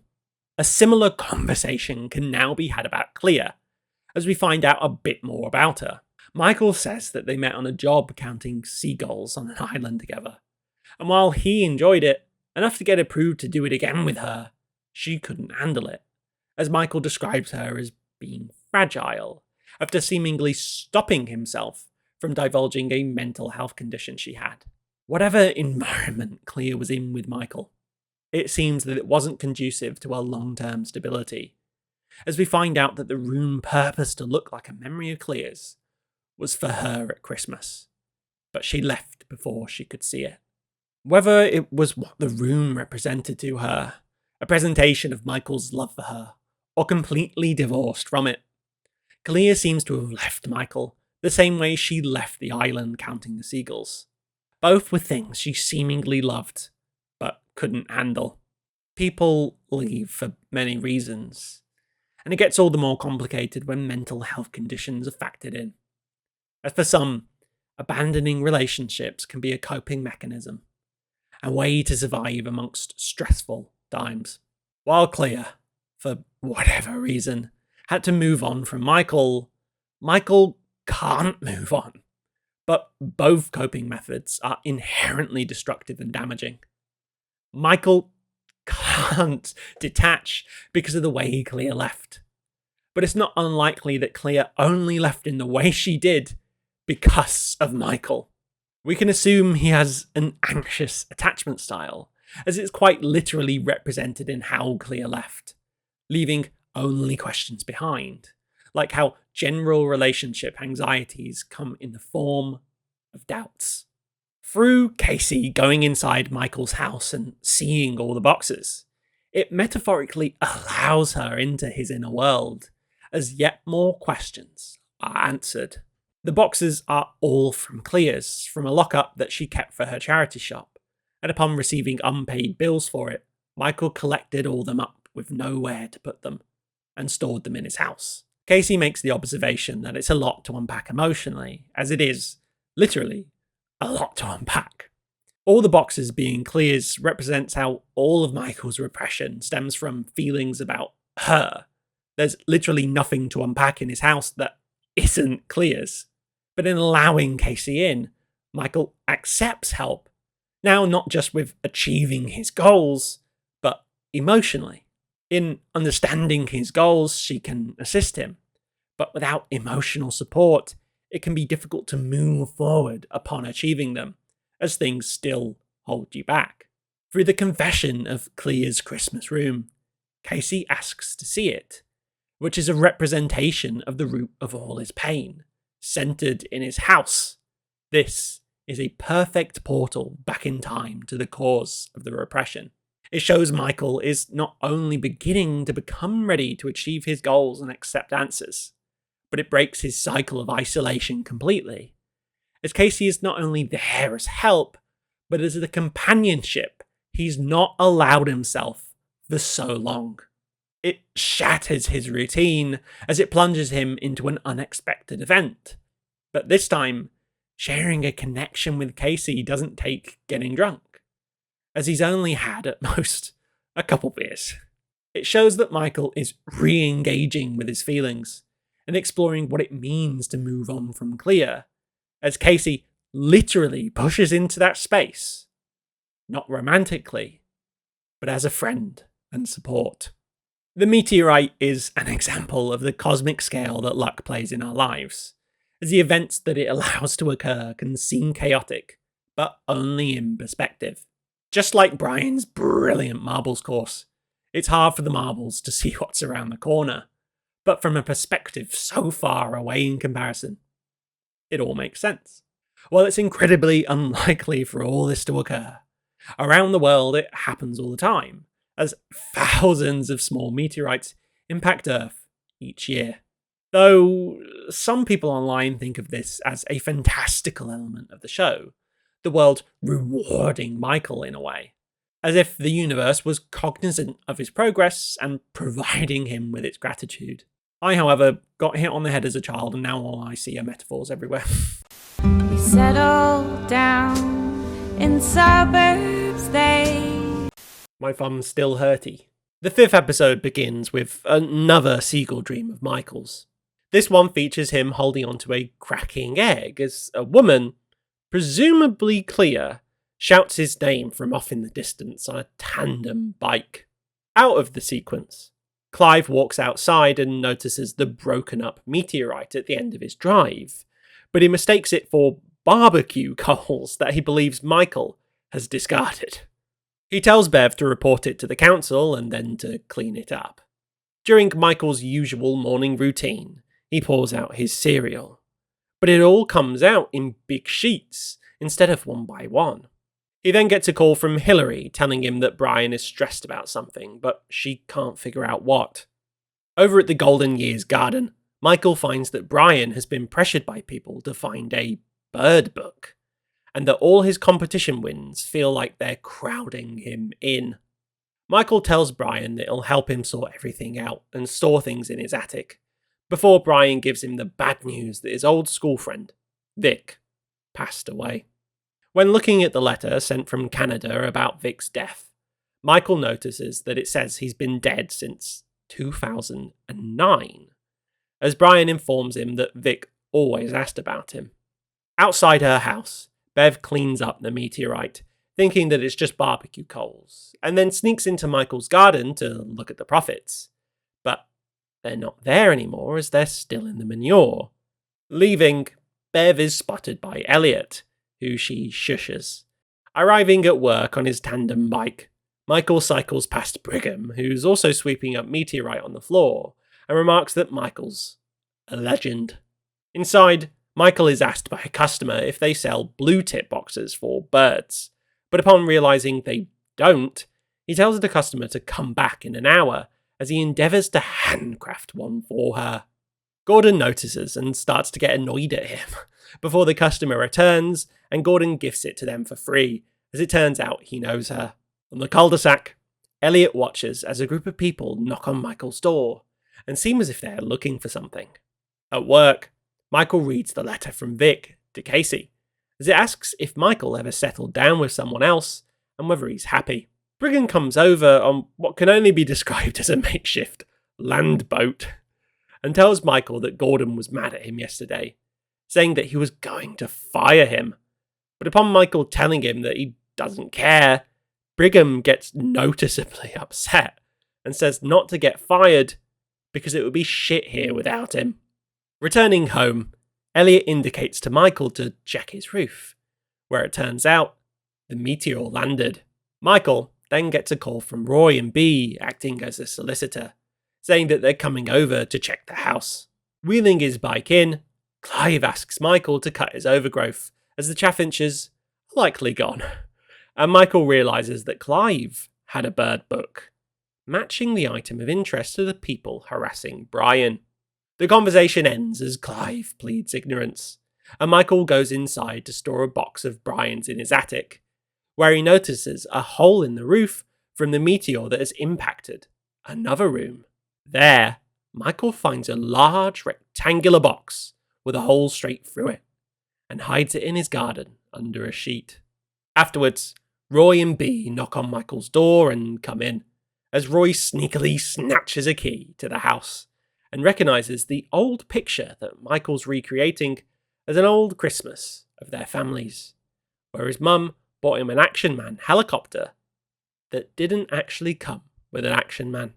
As they talk in the garden, the manure pile shoots out gas, and they find out for themselves that all the boxes contain Clea's second-hand books. Later on, Michael calls Casey to come over after Roy and Bee leave, as the gas indicates that the prophets are ready. The two wrap themselves in bin bags to prepare taking them out, as Casey wheels some of the manure to the front, and Bev and Clive say hello. The prophets have sunk far into the ground, so they invent a pulley system to stop Michael from falling in. Once out, they see that the prophets have grown a lot, and to test if they've reached the state of divination, they perform a test to see if they can predict the card at the top of a deck, of which they correctly guess both times. Casey asks them when the last time Michael cried was, and the answer is to Brokeback Mountain. They celebrate as the prophets correctly predict the final score of a live handball game, realising that they can truly predict anything they ask for. Michael holding on to an egg that's cracking as, presumably, Clea shouts for him, could represent his desperate feeling of holding on to their life as it hit moments of stress. The cracking of the egg can spell two fates: a strong chick popping out and living a healthy life, or a weak chick that sadly won't have much time, which could be seen as a point of anxiety for Michael concerning his relationship with Clea after the island. The scene of Clive discovering the meteorite chunks is a particular point of interest for me, as it pretty much sums up Clive's character. At the end of Clive's drive are two lucky things: a rabbit, which is an omen of luck, and literal luck, evidence of the rabbit's ability to bring it forth, as the meteorite would be worth quite a bit of money depending on what it contains. However, instead of taking this as an opportunity to turn his luck around concerning his grievances with Michael, he takes it as an opportunity to blame him even more and only let his frustrations grow. From Clive's perspective, instead of there being two lucky things blessing him at the end of his drive that he didn't have to do anything for, all it looks like to him is a rabbit shitting on his drive. Just like how the rabbit is only a rabbit depending on how you look at it. Because of the way Clive views the world, purely with a victim mindset, he's able to turn valuable meteorite being delivered to his door by the universe into rabbit poo. From his perspective, the universe is not gifting him something, it's shitting on him. Whereas Michael is effectively using rabbit poo manure to create spirits that will tell the future. It's in Clive's pessimism that he's able to perform a different kind of alchemy. Alchemy of the mind. Turning fortune into misfortune, and instead of transmuting something into gold, Clive is effectively turning gold, valuable meteorite, into coal by just habit of seeing the bad in everything, as upon his instruction, Bev bins the meteorite. This sort of warped perspective on things is written all over Clive's character, as it's notable that in many of their scenes and conversations, Bev is in bed, indicating low energy levels, low enthusiasm for life, or, in my opinion, most likely some form of depression. We've seen Bev say that she doesn't know what to do with herself, and that she just lays in bed all day. And in that case, married to Clive, it really would be his duty to recognise this and help her in some way. Whether it be his own support and advice, or seeking a mental health professional to assist her in feeling better. Instead though, Clive fixates on Michael, as he neglects Bev's own feelings and concerns every single time. We've seen Bev say to Clive in regards to Michael that he's obsessed, not normal, that she actually likes Michael and thinks he's interesting. But each time, she's been ignored or rejected for it. Bev is clearly not satisfied with her life, or with Clive, as instead of focusing on his own problems concerning his marriage, Clive chooses to look elsewhere, as he would literally rather spy on Michael than spend time in his own bed with his own wife. He would certainly be happier if Bev was happy too, but he can't make meaningful change in his life because he's too busy looking at Michael's to inspect his own. Instead of focusing on what he can't control, Clive should be focusing on what he can. As for a literal warping of his perspectives, he's incapable of reflecting on himself, which is typified by the fact that the mirror he spends most of his time looking at isn't even his own. Michael's morning routine being disrupted by the cereal coming out in block sheets, almost like the uniform crashing of an avalanche, indicates a big change on its way. Instead of each piece coming out normally and as expected, with only little changes from the norm like a double or triple piece, is a sign for Michael that a lot of things are going to change at once. As we know that later, Roy comes in to inspect the house and the prophets reach the state of divination, meaning that Michael can get his answers about Clea, where his life will undoubtedly change in a drastic way from what it is now, defined instead by questions. Later in the story, Roy says that they'll come and collect all of Michael's boxes so that they can make it more ready for sale, which we know stand as a metaphor for Michael's stagnant grief piling up around him. But now their fate is to be taken from him, meaning that potentially answers about Clea from the prophets could coincide with her boxes being taken away, as he, along with them, can move on. The harassment of Brian from Bea and Bob really highlights the greed of it all, as presumably now even Roy is okay with putting an old man with Alzheimer's under stress to benefit them financially. Roy not only wants to sell the house out from under Michael, but wants the bird book too, no matter the cost, which shows how quickly people can be corrupted by money, as Roy has gone from desperate for it to sick with greed to the point of betraying Michael by sanctioning the suffering of his dad. The group's harassment of Brian is not only putting him in a state of stress, but them too, which is shown by Brian's sudden stress at how all his competition wins are crowding him in. Effectively, all of Brian's possessions made possible by the ultimate form of capitalism, lotteries, cause him stress, as the more that Bea, Roy and Bob seek wealth, the tighter space they find themselves in, just like how Bea and Bob's lies only push them towards the truth with Roy as the possibilities ran out. It's no coincidence that Michael Street is named after a tile on the Monopoly board, as it'll take all the greed of one to win. I think it's pretty clear that Vic's letters sent to Brian were from Clea. The letter read out doesn't contain any questions about a bird book, and there's nothing linking them to anything with Roy. So really, the only answer left is that it's Clea, especially since they keep asking about Michael and whether he's settled down with anybody else. The conversation with Casey about it is also enlightening, as Vic is comically framed as a ghost sending letters to Michael, essentially meaning that Clea is haunting him, of which her memory literally is. Bev sneaking into Michael's garden to see the prophets can be viewed as many things, but I look at it as an act of defiance. When Clive told Bev to report the barbecue coals to the council and then clean them up, she was understandably annoyed, so she goes to do something for herself and looks for the prophets, as they represent to her something bigger than what she thought life could be. Therefore, their hope. But I imagine not finding them in Michael's shed comes with a lot of disappointment, as there's no longer any evidence of that hope. And maybe some that it won't come, as perhaps she thinks that Michael's hidden them from her. Bev's shushing of Elliot is like her silent wish to be able to do what she just did again. She doesn't want this to be the end of her hope for better. In this episode, Brigham's true feelings about Michael are confirmed, as he confesses that he thinks the toolbox would be shit without him. He actually likes everything he laughs at Michael for, and while he doesn't present it plainly, as it often comes out more sneering and as aggressive affection.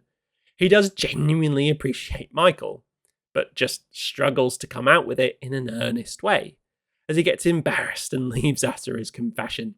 This manner of presentation is juxtaposed later in the episode, as Clive makes polite conversation with Casey, but afterwards Bev calls him out for just pretending to be nice, as she knows he's going to say something horrible about her as soon as she's out of earshot. While Clive seems polite on the surface, Brigham is the opposite, bordering on crass, yet the genuineness behind it all is misrepresented by how it's perceived. On the inside, Clive is actually quite mean and neurotic, while Brigham is earnestly appreciative. It all comes back to Olive's garden, because what's on the surface can be anything. What you literally see someone as can be fashioned by so many things. Makeup, hair, clothes. Yet under it all, Olive is Olive. She's wacky and weird and fun, and that's great. But judging her from her garden in the beginning, you would assume Olive was completely normal. Yet as her garden progressed, and we find out more and more about it, she got carpet astroturf, the layers were peeled back. Just as Clive is perceived as rude, despite trying to make polite conversation with Casey, and just as Brigham is finally seen for his honest adoration for Michael. Appearances can be deceiving. Just like how it looks like Bev was up to no good from Elliot's perspective. But in truth, she was trespassing into Michael's garden with only good intentions. She wants to help. Michael's effort to build a custom bird box for a customer, despite by no means needing to, is evidence of his character development up to this point. The only interactions with customers we've seen so far are of Michael lying to them for his own entertainment, whereas now, through the hope that change brings coming his way, and his long-awaited emotional openness to Casey, someone other than Clea, he can finally engage with the world in an earnest way, as he puts in the effort for someone else, because he's finally got the ball rolling for himself. Perhaps he doesn't totally resent his job anymore, because just like Bev's changing of perspective, working at the toolbox isn't all he has to look forward to now. The bitterness that his job potentially represented, the stagnation of his life as he'd rather be counting seagulls with Clea, is gone now, because with answers about her, and a potential lead of her posing as Vic from Canada, there isn't only hope of change, but evidence of its coming. The meteorite impacting Michael's roof and landing near the toolbox is such a coincidence, as it appears that the crashes have followed him around. Especially as whatever box one of the meteorites hit seems to be of importance to Michael, as he hides it in his garden. There are two main ways to look at this. That under the Brian's Marvellous Marbles Course allegory, there is either a great creator with dominion over everything, or that these are just chain reactions made possible by other events occurring one after the other, irrespective of each other, but interlinked as everything has its origin point. Either the universe is sending a message to Michael through the impossibly small chance of two meteorites hitting places of major interest to him, or these are just random events. I like to view the meteorites as chance occurrences, as if it was just luck handed to Michael, it wouldn't be as compelling. Michael has to make his own luck by putting himself in opportunities to benefit from it. It's unlikely in the narrative that things aren't interlinked, that the boxes the meteorite has hit isn't of interest in particular. So I see it as a chance happening that is in some way helping Michael because he's finally putting himself out into the world and asking for something. We make our own luck. And if Michael never accepted the opportunity thrown his way by Brian about the prophets, then his life never would have changed. He would still view himself as the victim of unfortunate circumstances, instead of taking the one chance he had at turning that narrative around. The meteorite's impact is helpful to him somehow, but it's not the universe sending him a message. It's evidence of Michael's luck changing, as he accepts change in his life in many forms. As Roy and Bea invite themselves into Michael's house, Roy notices the picture of Clea's favourite Christmas, and it seems to impact him quite deeply. He notes that the toy he got, the Action Man helicopter, didn't actually come with an Action Man, even though his mum thought it did. Judging by how resonant this short changing seems to be with Roy, we can view it as a fundamental building block of his character, as he starts the series off quite literally being short change. This perceived slight against the weight of his expectations, wanting for more than he got, is exactly his life now, as he's trapped in a cycle of child support that's financially crippling him. But it's important that Roy's position in life is posited with an origin of innocence, as nobody is born like this. The world forces them into a stressful life, making them reckon with how unfair it can be. And then that anger can corrupt people, to the point that they're harassing old men with Alzheimer's for money. The inherent evil that comes with mass wealth doesn't exist within Roy yet. He's simply tempted by it. Through this storytelling, it's not saying that working class people are evil in their search out of a broken class system, but that there are ways to honour the innocence you began with, by not forsaking everything else in pursuit of wealth. Just like Roy not getting his Action Man helicopter, life is unfair from the very beginning to the working class. But it should be the rich that face the brunt of that spite. This corruption can be seen in Roy's reaction to Michael's confession, telling him that all the boxes in the house are Clea's. This should be a point where they emotionally connect, talk about their shared grief regarding her, and typifies that through the boxes, Michael is holding on to what he can of Clea. Instead, this grief is bastardized, as Roy looks straight through it for any monetary value he can fashion it into. Bea, posing as a solicitor, says that it'd be easier if Michael got a lawyer so she can go through them instead. And it shows how these very human emotions are being filtered through this clinical lens. The idea that the ends justify the means. It's a finders keepers mindset, like the children robbing the security van. I really like how, even though it's very gross, Michael and Casey have to literally reach their arm into the ground, covered in manure, to pull out the profits. Anything worth doing is hard, and there comes a point in any project or goal that you'll reach the most difficult point since the friction of beginning in the first place.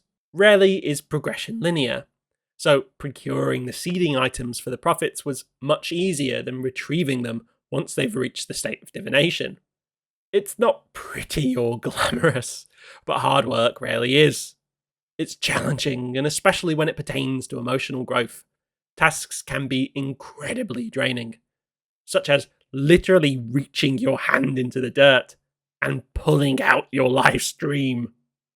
It's not bound to be easy. It's a literalization of the phrase, "I reached into the dirt," meaning to do something very difficult, often inspired by the inner strength to summon forth the fruits of very taxing labour. In Michael and Casey's test to see if the prophets can truly predict the future, they use a deck of cards and asks which one is on top. Upon getting their answer, Casey tells Michael to shuffle the cards again, as if the prophets are actually predicting the future. It wouldn't matter how many times they shuffled it. The outcome would be the same. This is a predestination paradox, as no matter what they do, whatever they try, it will only lead them back to the same predetermined destination. This is a very particular way to view the future, not as something that we mould, but as something that we arrive to no matter what. Again, under the allegory of Brian's Marvellous Marbles course, this would be to say that we have a destiny. Under some grand plan from a creator or not, our future pathways, just like the marbles, will inevitably end up where they're meant to be. If shuffling the deck of cards rendered the prediction false. This would be to say that we can manipulate our destiny, change what the future dictates we do to get there, and what we get when we do. While predestination can be a deflating idea, as no matter what, we can't change our future, it also means that everything happens for a reason. That when we suffer, it's because of something. That it's all in aid of eventually getting to where we need to be, instead of it being cruelty for cruelty's sake. In that case, we needn't suffer and suffer twice by asking why, because we would already know the answer. This adds to the already comforting tone of Small Prophets, as instead of things being unsure, we may always know that whatever chain of events puts our characters on the path that they're on, that it's a certain one.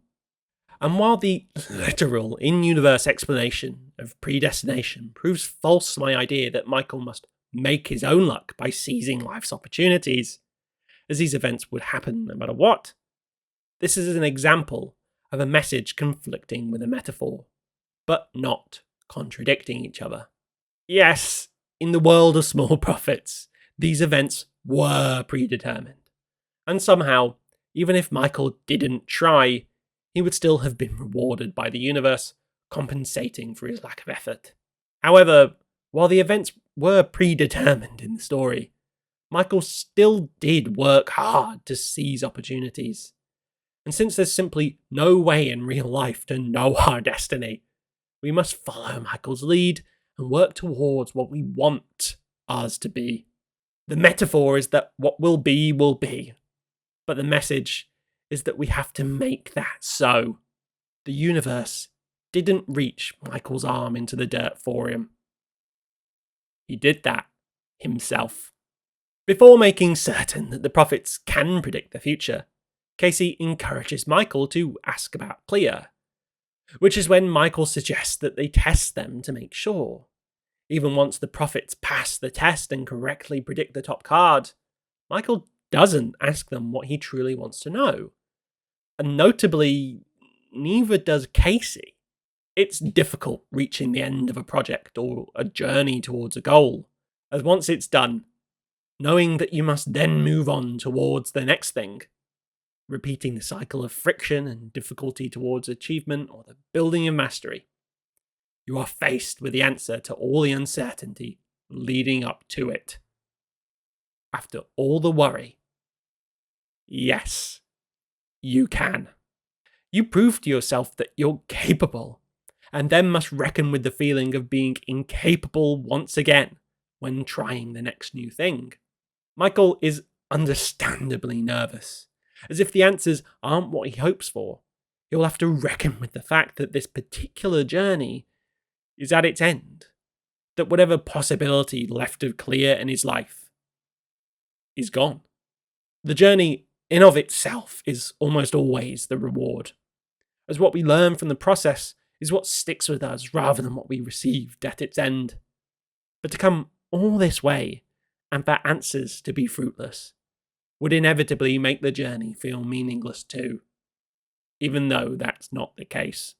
No matter what the answer is, Michael will have to reckon with change, but will hopefully realise that in the process of summoning the prophets with his now friend Casey, that he's capable of having a life worth living, even if it's without Clea. We would all feel better with closure to our emotional wounds, but in delivering whatever answers we'd need to do so, we'll always question if we'd rather not know. Perhaps the possibility of splendour was kinder to us than what the bitterness of rejection could be. Casey's question to the prophets about the last time that Michael cried recalls a scene from episode 3. As Michael and Casey are walking back from Pickles, Michael says that crying isn't a weakness, but upon Casey asking him when he last cried, he says that he doesn't cry. It's a weakness. The prophets revealing that Michael last cried at Brokeback Mountain, a gay cowboy romance movie, shows a softer side to him, revealing that through this shield of insincerity he puts up to the world in order to have an appearance of indifference, and therefore an inability to be affected, like all of us, he has vulnerabilities. It's yet another layer of Michael that's peeled back, and in this case, he had no choice in it, as the prophets tell the truth rather than him. It signals that in this journey out of stagnation, he has reached a point, at least with Casey, where he can't help but change because of her. As in a singular scene, he goes from a stoic, disaffected man to a sentimental, deeply feeling person without even doing anything. It's again a perspective change. The ending scene of Michael and Casey racing outside to dance and cheer for the occasion of the prophets correctly predicting a live handball game is a really celebratory one. Again, the camera moves upwards and outwards, just like it did after Bev's realization of the prophets, as it conveys not only a shifting of perspective for Michael and Casey, as they now have the answers to their dreams in the palm of their hands. It represents a shifting in mood. Life no longer feels small, it's big and full of possibility, as long as they just ask for it. There's no uncertainty anymore. The answers they seek are there for whenever they're ready. It's a freeing feeling knowing that things will change for the better, but only when you want it to. No matter how uncomfortable that change is, they're truly free. Free from the anxiety of potential failure, and free from the obligations the answers they seek will bring. For now, the possibilities know no bounds, but they aren't yet burdened with the truth.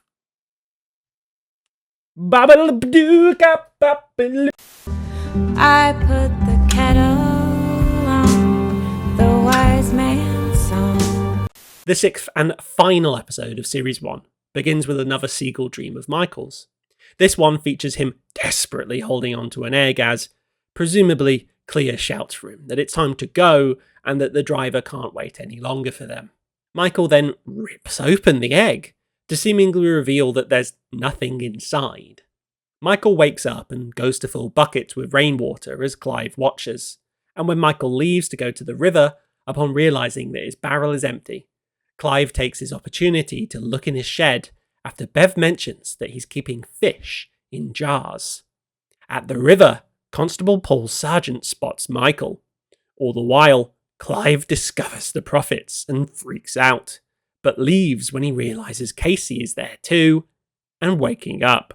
Getting up, Casey answers a call from Michael's phone from an unknown British Columbia number, but the person on the other end says nothing despite audibly breathing. Casey then asks the prophets, despite being deeply embarrassed, whether she'll be in Neighbours. And the answer is yes. She then excitedly asks for 6 numbers. Over with Clive, he tries reporting Michael to an animal safety organisation, but when his situation sounds as ridiculous as it actually is, he's told to phone back when he's calmed down. When Michael returns with the rainwater, they top up the prophets' jars, but also realise that they look quite tired. Casey tells Michael to ask his question, but he says he'll do it soon. Upon the pair leaving for work, Casey accidentally leaves the king's jar open, as we see it start to clamber out. Outside, Casey informs Michael of the call he received, and he notes that British Columbia is in Canada. On their way out of the drive, Michael spots Elliot, as they both realising they're wearing the same Modest Mouse band t-shirt. This seems to mean a whole lot to Elliot, as he gets off his bike and hugs Michael tight. Michael and Casey smile at each other, and then start riding to work as they audibly celebrate and laugh, as the wind blows through their hair, and they seem as free as a bird. As they ride past Constable Paul Sargent, Roy enters Michael's house and calls Bea, telling her it's ready. At the toolbox, Gordon is anxiously waiting for Michael and Casey to turn up, and mistakes them for a couple when they say that they accidentally slept in. He says that if management wasn't coming in for an inspection, he'd fire them on the spot. But he's not going to because he needs them. Michael then gets a call from Hillary telling him that Brian's won a bike. So he leaves a, now more stressed than ever, Gordon. Meanwhile, Clive tries to get out of his drive, but he'd have to mount the pavement as there's a moving truck of Roy's in the way. At the Golden Years Garden, Michael and Casey find that Brian has driven a very powerful motorbike into the back garden, and Michael kicks him off it after informing his dad who Casey is. From Brian, we find out that each question wears the profits out, so Michael may only have limited time for his answers. In a rush, Michael and Casey take Brian's bike back home, but stop off at a shop midway upon Casey's request, who seems to buy a lottery ticket. At home, Roy is approached by the people from last episode who were looking around Michael's house. They're officials from the Open University who want to search the house for the meteorite, with the premise that it would be worth several £1,000s. But Roy rejects them, as the bird book he's looking for is worth millions. Michael arrives and parks next to the Open University's van and blocks yet more of the road from Clive. Seeing the moving truck taking all of Clear's boxes, Michael asks Casey to check on the profits while he tries to deal with Roy.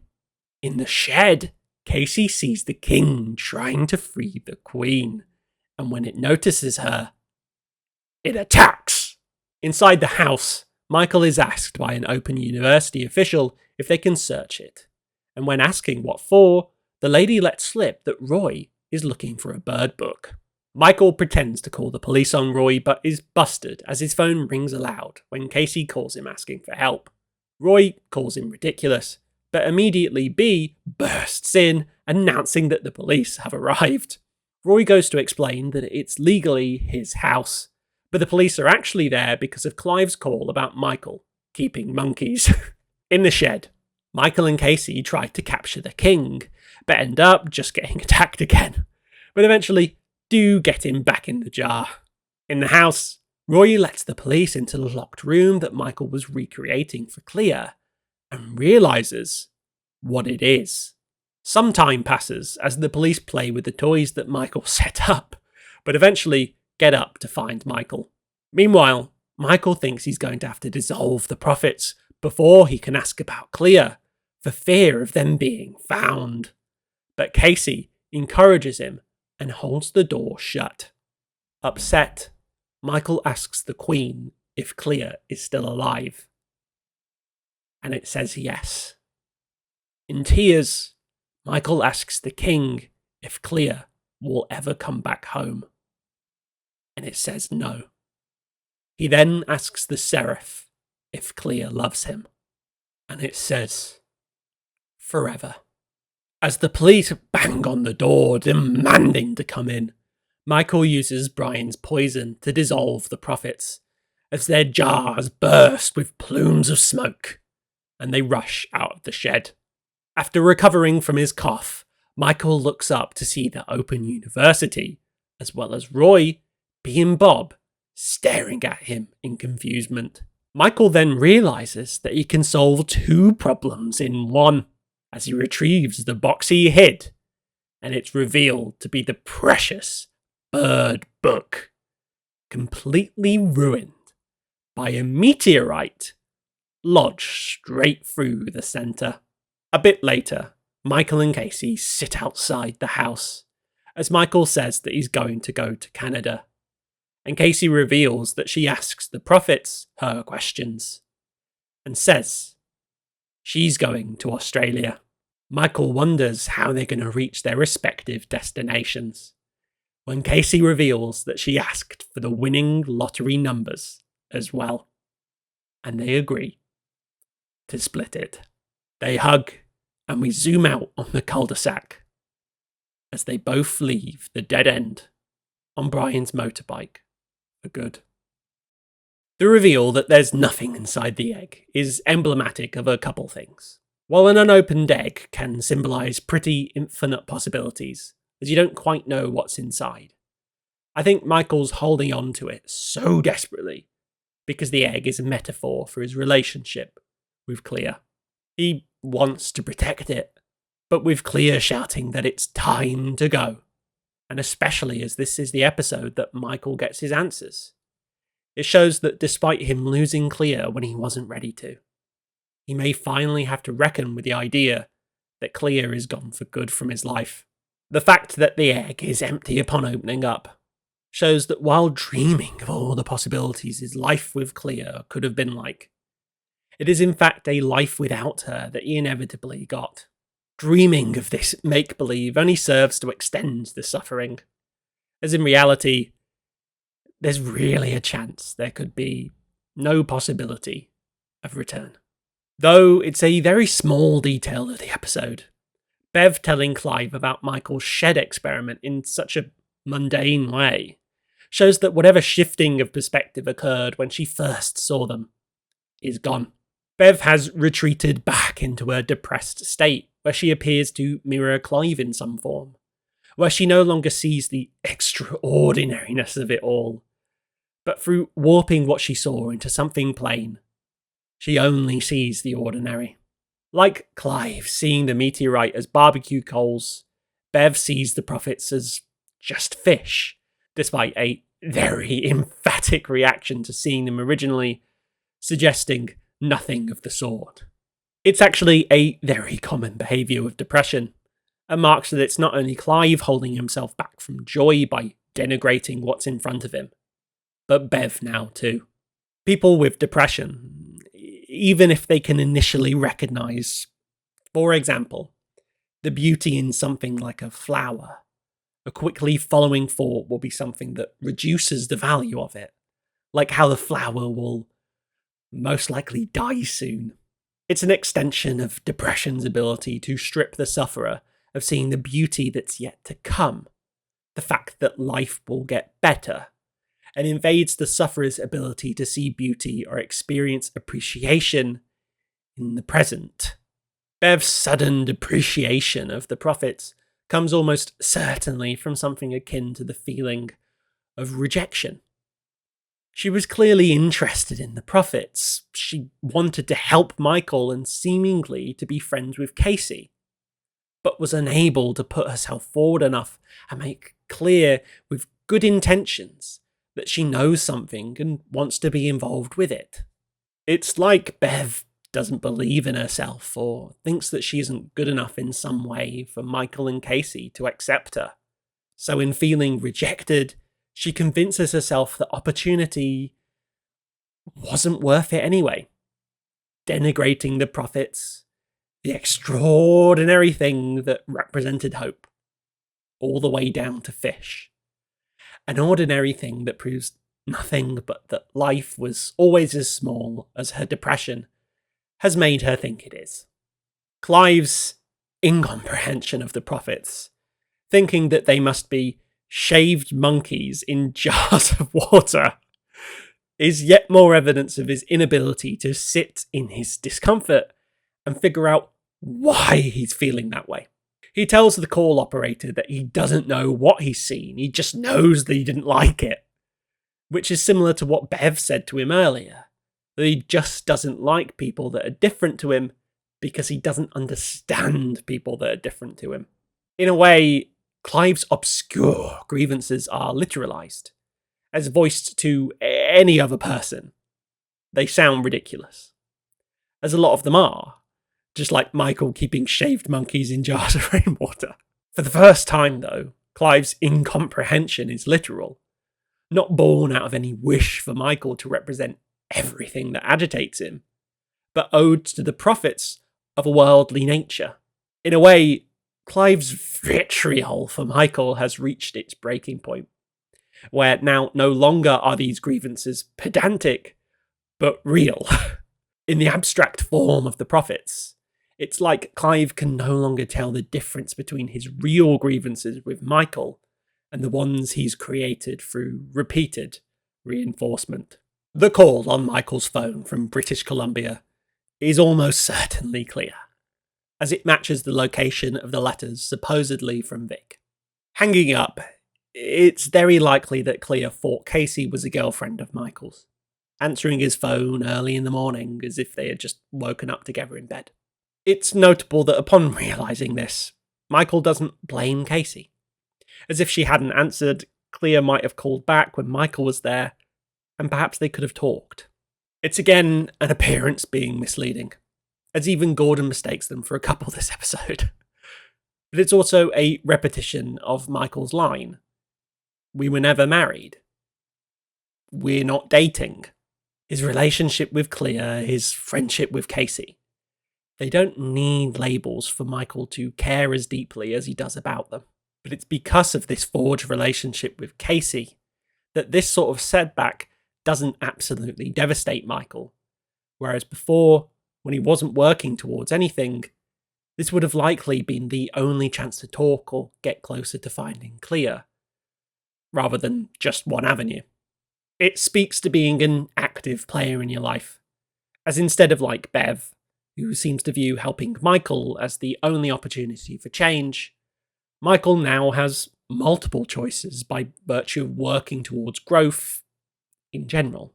You could say at many points that the best thing for Michael was to move on.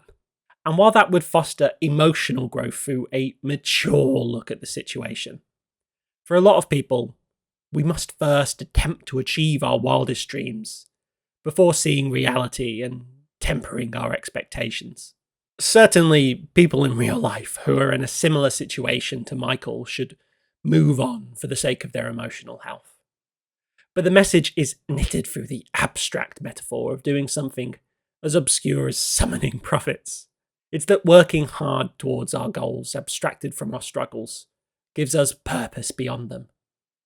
A means to escape from what's bothering us as the catharsis imbues us with the energy to cope otherwise. It's through Michael's cooperation with Casey that he proves to himself that he can cope beyond Clea, which is why he doesn't ruminate over the call. However, to ask the prophets about Clea would be to accept the answers and go beyond just being able to cope without her, but potentially accepting her loss. But this is why, in my mind, the prophets look tired. Not only because Casey asked them her questions, but because here lies a crucial point for Michael. He can either wait, not ready to reckon with potential answers, and miss out on his chance to finally gain closure, just like his dream desperately holding onto the egg, his relationship with Clea. Or he could do the brave thing and push beyond his doubt and accept that no matter what the answers are, his life can finally progress, instead of stagnate or regress, like Bev's seemingly is. Clive's finding of the prophets puts a time limit on just how long they can go on undiscovered, and likely for how long Michael has to ask all his important questions. But amongst these withering odds, is Casey asking the prophets if she'll ever be in Neighbours, and getting the yes she's been desiring for so long. It's a very beautiful moment of levity among what are actually quite high stakes, despite it being funny. Compared to Michael's answers, which are very bittersweet and pack a large load of the emotional weight, Casey's answers convey the optimistic and uplifting tone of the show. It's a story that asks you to believe in prophesying spirits and the alchemy that summons them, in order to remove a layer of reality that could make the subject matter that much sadder. Along with the whimsical nature of the cast of characters, the show imagines a future for Casey that's equally as fun and light, despite her being perhaps the most normal one of them all. Her answers provide hope to the people living an unsatisfied, mundane life that they can wish for more, no matter how atypical their dream is. Ultimately, while capitalism gets in the way of a lot of fun, a lot of the limitations we face are ones that we put on ourselves because we think people would laugh at us, judge us, or that we might not be good enough. But we've just got to put ourselves out there, advocate for ourselves, and ask for what we want. And we might just get it. While funny, the hug between Michael and Elliot upon realising they're wearing the same band t-shirt is really touching. Amongst all the abstract metaphors and highly detailed character-driven storytelling, there's something as simple as Elliot riding a bike around their cul-de-sac, coming to represent the cycles that we find ourselves in as part of life. But instead of a grand plan to summon prophets, it's the simple emotional catharsis that a hug brings to Elliot after realising him and Michael like the same band. It's small on the surface, but it clearly means so much to Elliot, as in some form, his struggles must have made it hard for him to emotionally connect with his surroundings. Represented partially by Michael no longer talking to him since he became a teenager, and with a seeming lack of communication between him and his family on screen. It's in Elliot getting off the bike that he's been riding borderline indefinitely, that he breaks the cycle he was personally stuck in by hugging Michael, as we finally see the emotion in him that's been hidden this entire time. It's not unlike Michael's reluctance to show his emotions, like how he denied that he ever cried, even though he cried at Brokeback Mountain. It's hard to be vulnerable, and when you don't have the practice at it, because you think you need to be strong or stoic, it will often come out in these big bursts where the floodgates open, and you don't quite expect to get as emotional as you do. And especially as Casey got the answers she wanted. There are many cycles of stagnation and repression breaking all at once.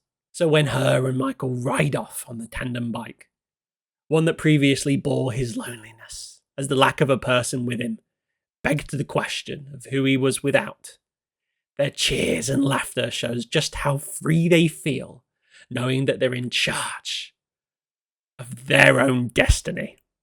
It's a moment so full of hope and light and weightlessness that you can't help but beam away with them. But as their emotional levity reaches its peak, Roy lets himself into Michael's home, spelling out that the time for their ecstasy surrounding the prophets is numbered. The scene at the toolbox of Gordon getting stressed out by a situation, with Michael and Casey being potentially late for an inspection, arriving to work on a tandem bike, is a funny scene where the characters seem to have all combined together in chaos, specifically to give Gordon grief. At the beginning of Small Prophets, Michael, Casey and Brigham didn't even really know each other, but through the narrative, have come to appreciate one another in many ways. But also due to Michael seemingly causing chaos just in orbit of him, he's rubbed off on Casey and Brigham. The more control that Gordon tries to take over his oddball selection of staff, like his persistent brake monitoring, the more he realises how little control he actually has, as the situations that pull his staff away rise to the occasion of what they're needed for.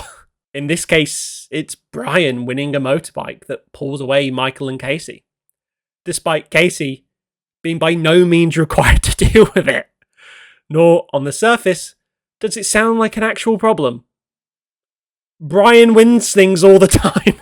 Brian winning a motorbike and looking cool as hell doing it is the prime example of his winning attitude.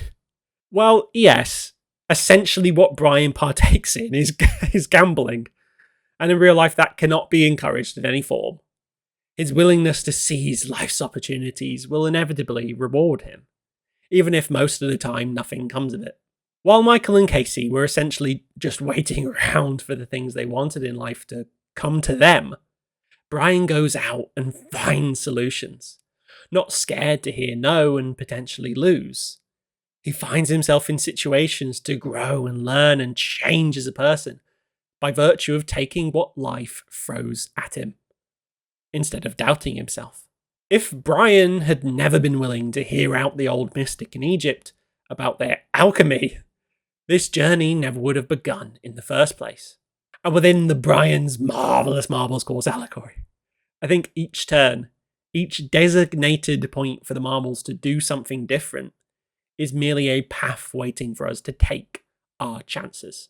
And people like Brian saw through it, creating opportunities not only for himself, but the people around him. Without Brian's competition win, Michael and Casey wouldn't have been able to borrow his motorbike, and maybe wouldn't have gotten home in time before the profits could be potentially discovered. The idea that we only have so much time to take what we want at certain points is one that's explored more in Brian's chat with Casey. Brian tells her not to waste questions as each of them just tires the profits out, before, presumably, they lose divination. It's an idea that posits that there are tipping points, ones where we end up on either side based on making a decision or not, as when we run out of time to take it, the lucidity of the moment is gone. Just like the prophet's abilities to answer questions, we can lose clarity after the fact. In these crucial moments of our lives, we find out who we are. Whether it's good or bad, it's just the truth. But notably, it's not the end. A Small Profits is ultimately a story of redemption. Michael didn't start out taking control of his life, but he worked his way up to it, all the way to the answers he needs to seize what was controlling him. His grief. It's not really about where we are now. It's what we do about that. The childhood wonder that Roy has about the Action Man helicopter is the same wonder the scientists share about the meteorite. Yet, Roy snuffs them, because he's yet to reconnect with his inner child and through that, see the error of his ways, highlighted by the chance meteorite hit of the Bird Book, almost like the universe telling him to stop. The moving truck taking all of Clear's boxes is a metaphor for how Roy is forcefully making Michael move on from her, typified by the last thing he said to him in their first conversation. Face it, Michael, she's not coming back. While to Roy it's become a matter of money, seeming to have no care for Clear's possessions other than their monetary value. To Michael, it's obviously a sentimental one. These boxes are his only connection to Clear left, but it forces him to confront losing her once again, as his trauma is literally unpacked. But crucially, Michael has made many strides to move on from Clear already, removing himself from depression-induced solitude through Casey, working towards a goal through the alchemy, and this culminating in a better outlook on life, proven by his willingness to go above and beyond and build a customer a bird box, rather than internally laugh at the idea of helping them. If this has happened at the beginning of the story, I don't think Michael would have been able to deal with it. And I think the evidence stands for itself, as he literally ran away from Roy at the mere mention of moving on. Some people online have expressed confusion over the police officers' roles in the story. And while I don't think they mean all too much, I do see why people are confused. As amongst a show so full of allegories and secondary meanings, the police officers really do just stand as comedic levity. There's the question of how they knew Michael witnessed the robbery of the security van when no one saw him. But I think this is just a plot point lacking in some logic to introduce the police officers to the story. Each time we see them again, it's in reaction to something slightly unordinary Michael's doing, simply to show them growing a silly, one-sided grudge towards him. As in contrast to the competency their jobs should require, they come off as silly despite wanting to be taken seriously. Like Gordon, and unlike Michael, who has no such wish. So the fact that Paul Sargent and Juliet Bravo show up to the call about Michael keeping monkeys, despite us having seen how ridiculous and made up it sounds from Clive's recount of events, it's simply to continue their comedic role because of their mini-grudge against him. It also ends up highlighting their incompetence even more, as instead of catching Michael with the homunculi, they end up spending their time playing with the Action Man helicopter and Barbie doll. Roy's seeming lack of response to this highlights how, through reliving this memory, he can recall the innocence he had of the world and its cruelty. He doesn't have to cast his mind back to it, though, as through the recreation of Clear's favourite Christmas, He's quite literally back there. And in comparison, can see how adult life has corrupted him through greed and the inability to interact with the idea this memory evokes. Childhood. We all have an inner child, and one of the gravest things we can do is forsake them. As so many of our wants and wishes come from our childhood desire to fulfill our dreams as an adult, and be as good as what we're continually taught to be. So many of us move past them though, as realistically not all of us can be astronauts. But what's often left is the grand plan to be good and do good. Achieve these smaller goals like getting a special edition Game Boy you were always jealous of another kid having, or getting a car you really liked. But it's when we forsake the morals of that inner child so strongly, even if it's to achieve these smaller goals, that we end up feeling like we betrayed ourselves. I think Roy's feeling that here. He went way too far to find the bird book, and he'll probably live with the guilt of sanctioning the harassment of Brian for a long time, something of which he never could have imagined doing before. Because how far can this justification go that he was always shortchanged in life, never getting that action man along with the helicopter, when he's committed himself this far from what he as a child could think of doing? You could also argue that the police officers represent the real-world consequences of Michael's fantastic alchemy, as it's in the episode where they're expressly looking for them that one of the prophets escapes, and out of the rainwater seems to become feral, wanting to release the others. It certainly calls into question Brian's assertion that Michael mustn't anthropomorphize them, despite them showing clear signs of sentience outside of the jars. And whilst some people have expressed discomfort with the idea of dissolving them after finding this out, I really do think the slapstick comedy of Michael and Casey being attacked by them works. And it's justified in my mind by Brian saying that we're not even close to understanding them. As well as, to me, the comedic element is obvious, as the ferocity of the king outside of the jar is so far apart from its politeness inside of it, and shows just how much control Michael's losing over his situation, as his time to ask what he wants is running out. The most powerful scene of the whole show is undoubtedly Michael finally asking the prophets about Clea. It highlights so much of what's difficult about life, as we often have to face hard truths in order to move on from things. Whether that be a job, or a relationship, a friendship, or a home. Sometimes we'd rather live in ignorance, choose to believe that our struggles with certain things are outweighed by how used to them we are. Because finding out that we're the ones limiting ourselves instead of our situation, well, that puts the onus on us to do something. And that can come at times where we'd rather be a victim than admit we have any control.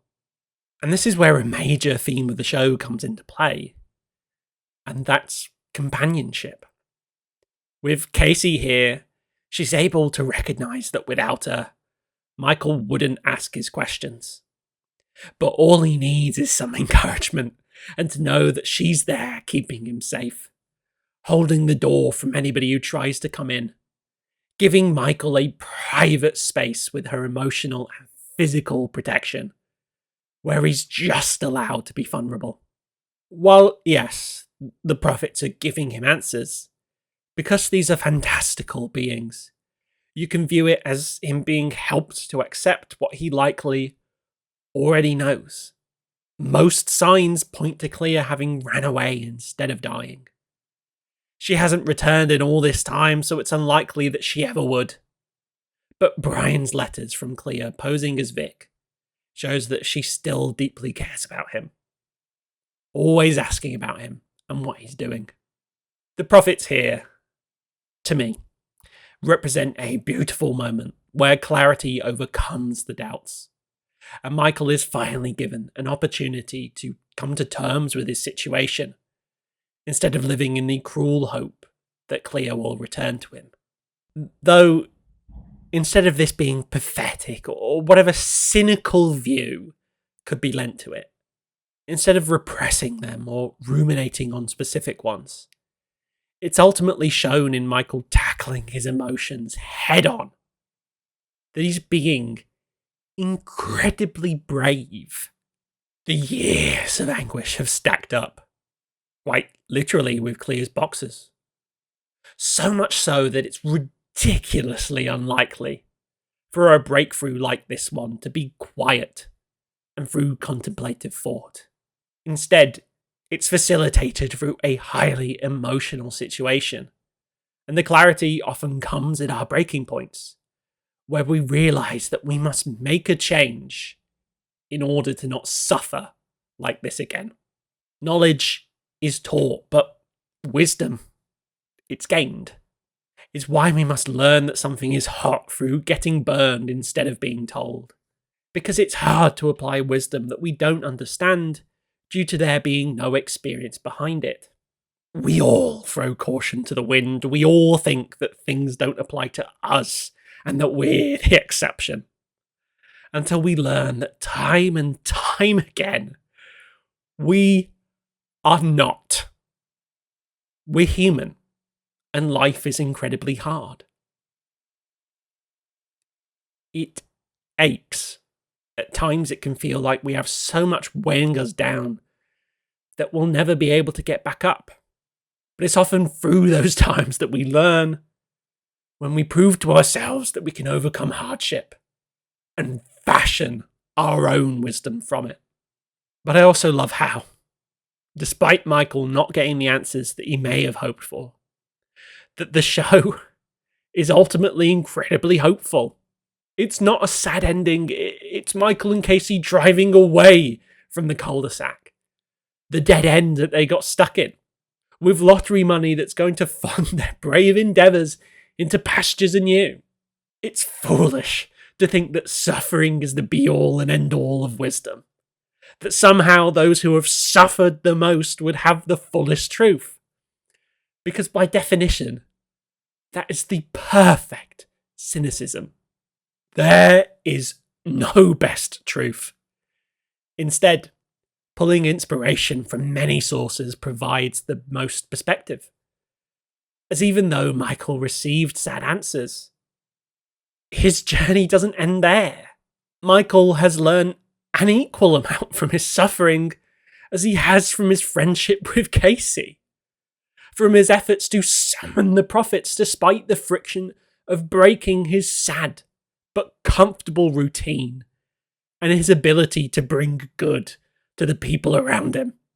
Just like Brian has for Michael, Michael has made Casey's life better, and it's through breaking the cycles of stagnation that he creates a new cycle.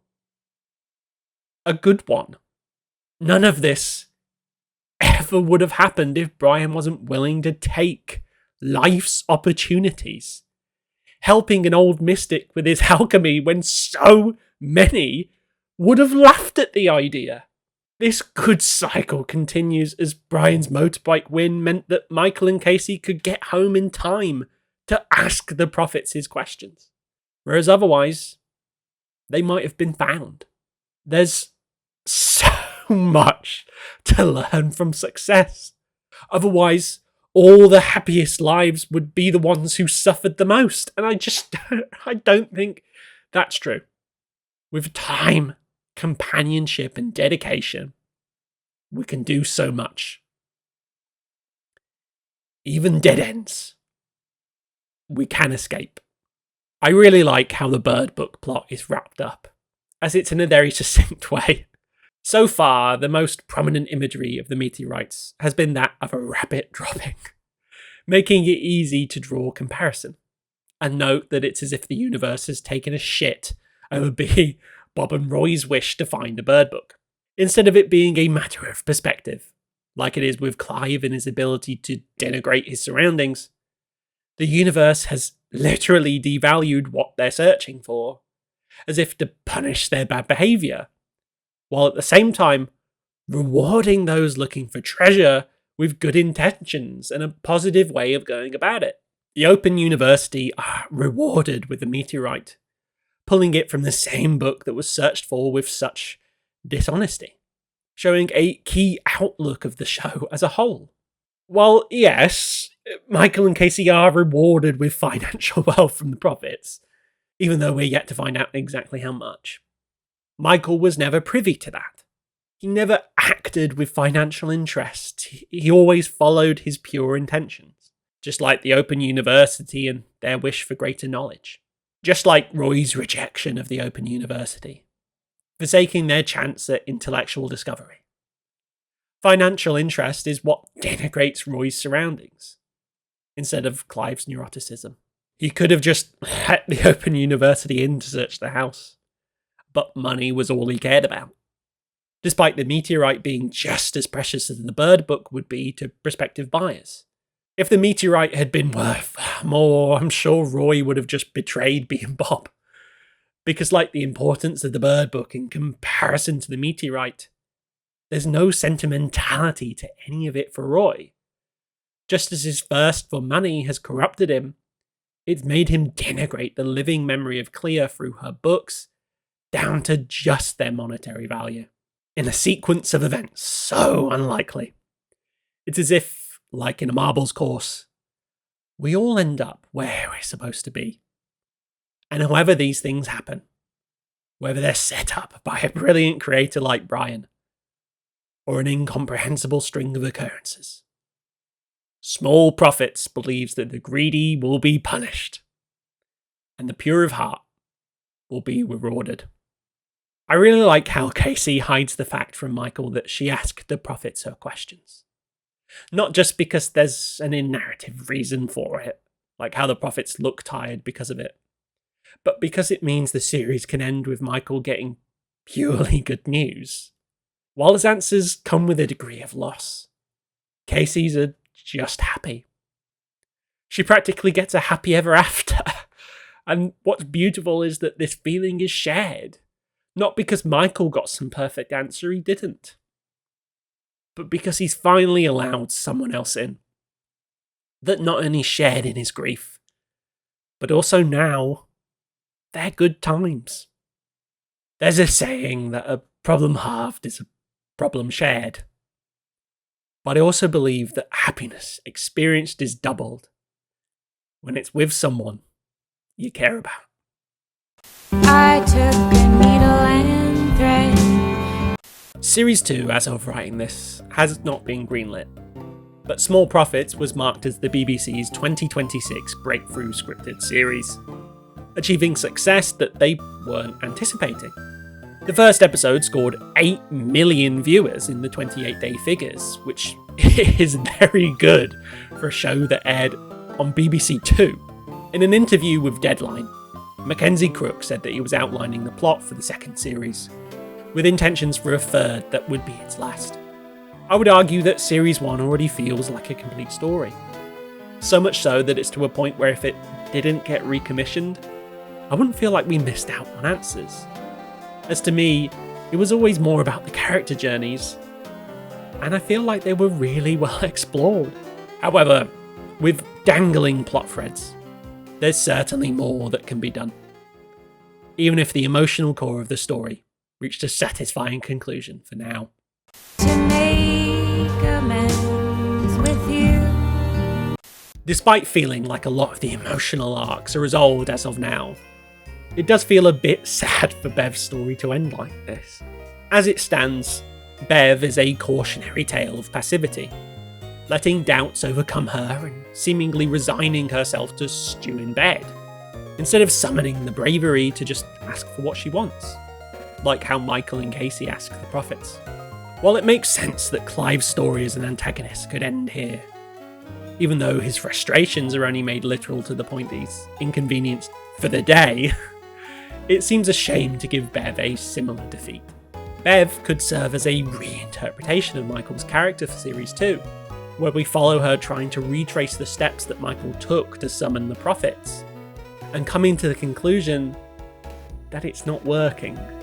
However, instead of that being the end for Bev, she realises that the point isn't that it didn't work, but that it proves she's willing and has the energy to try and make change in her life, without the need for divine intervention through prophets. Clive could even start to begrudgingly join in, seeing Bev's dissatisfaction with their marital life. And through showing that they're willing to work together on something as weird as the Prophets, they realise that they can work through their marriage as well. Clive could partially overcome his neuroticism through doing these weird rituals with Bev. But not completely, because then he wouldn't be the character that we've come to know. You could end his arc with him cutting the overgrowth on what would now be Roy's house, showing that he's actually grown from his rather childish view of deserving justice, even for little grievances. Maybe he could start to see the rabbit as lucky, even if it still annoys him. Similarly, I hope that Brigham remains in the show, even if it's just cutaway gags to show how absurd his efforts to have fun at work have gone without Michael being around. Perhaps he could go searching for Michael at Marvin Gardens and stumble upon Bev and Clive trying to summon the Prophets to little success, and somehow end up joining in.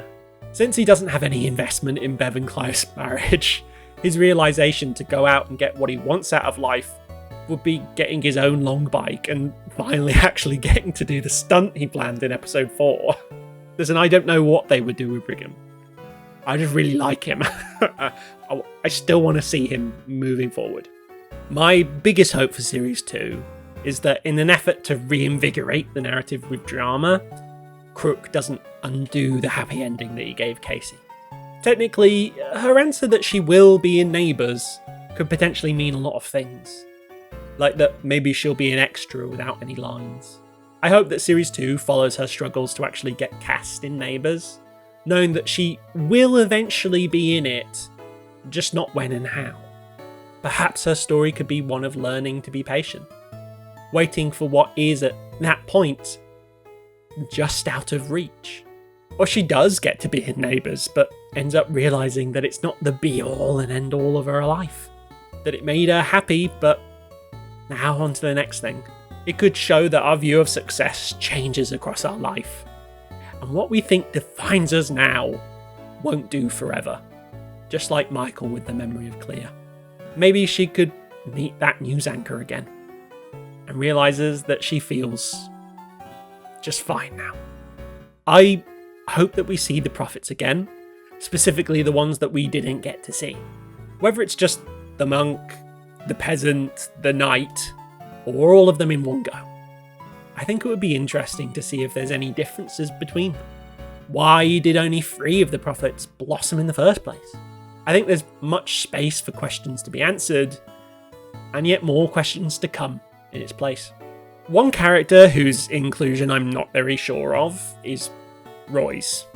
It would make sense to include him if Michael finds Clea, because, well, she's his sister.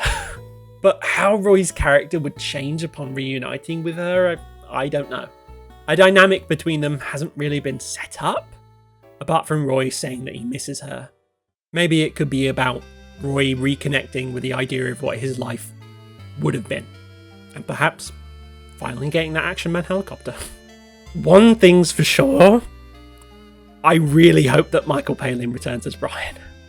As even though it seems as if Series 2 will be set outside of England, I think that he brought such great comedy to the show, and an air of legitimacy just from his name alone. Whether it's a consistent presence or just a couple phone calls, I think it will be a shame to not see Brian again.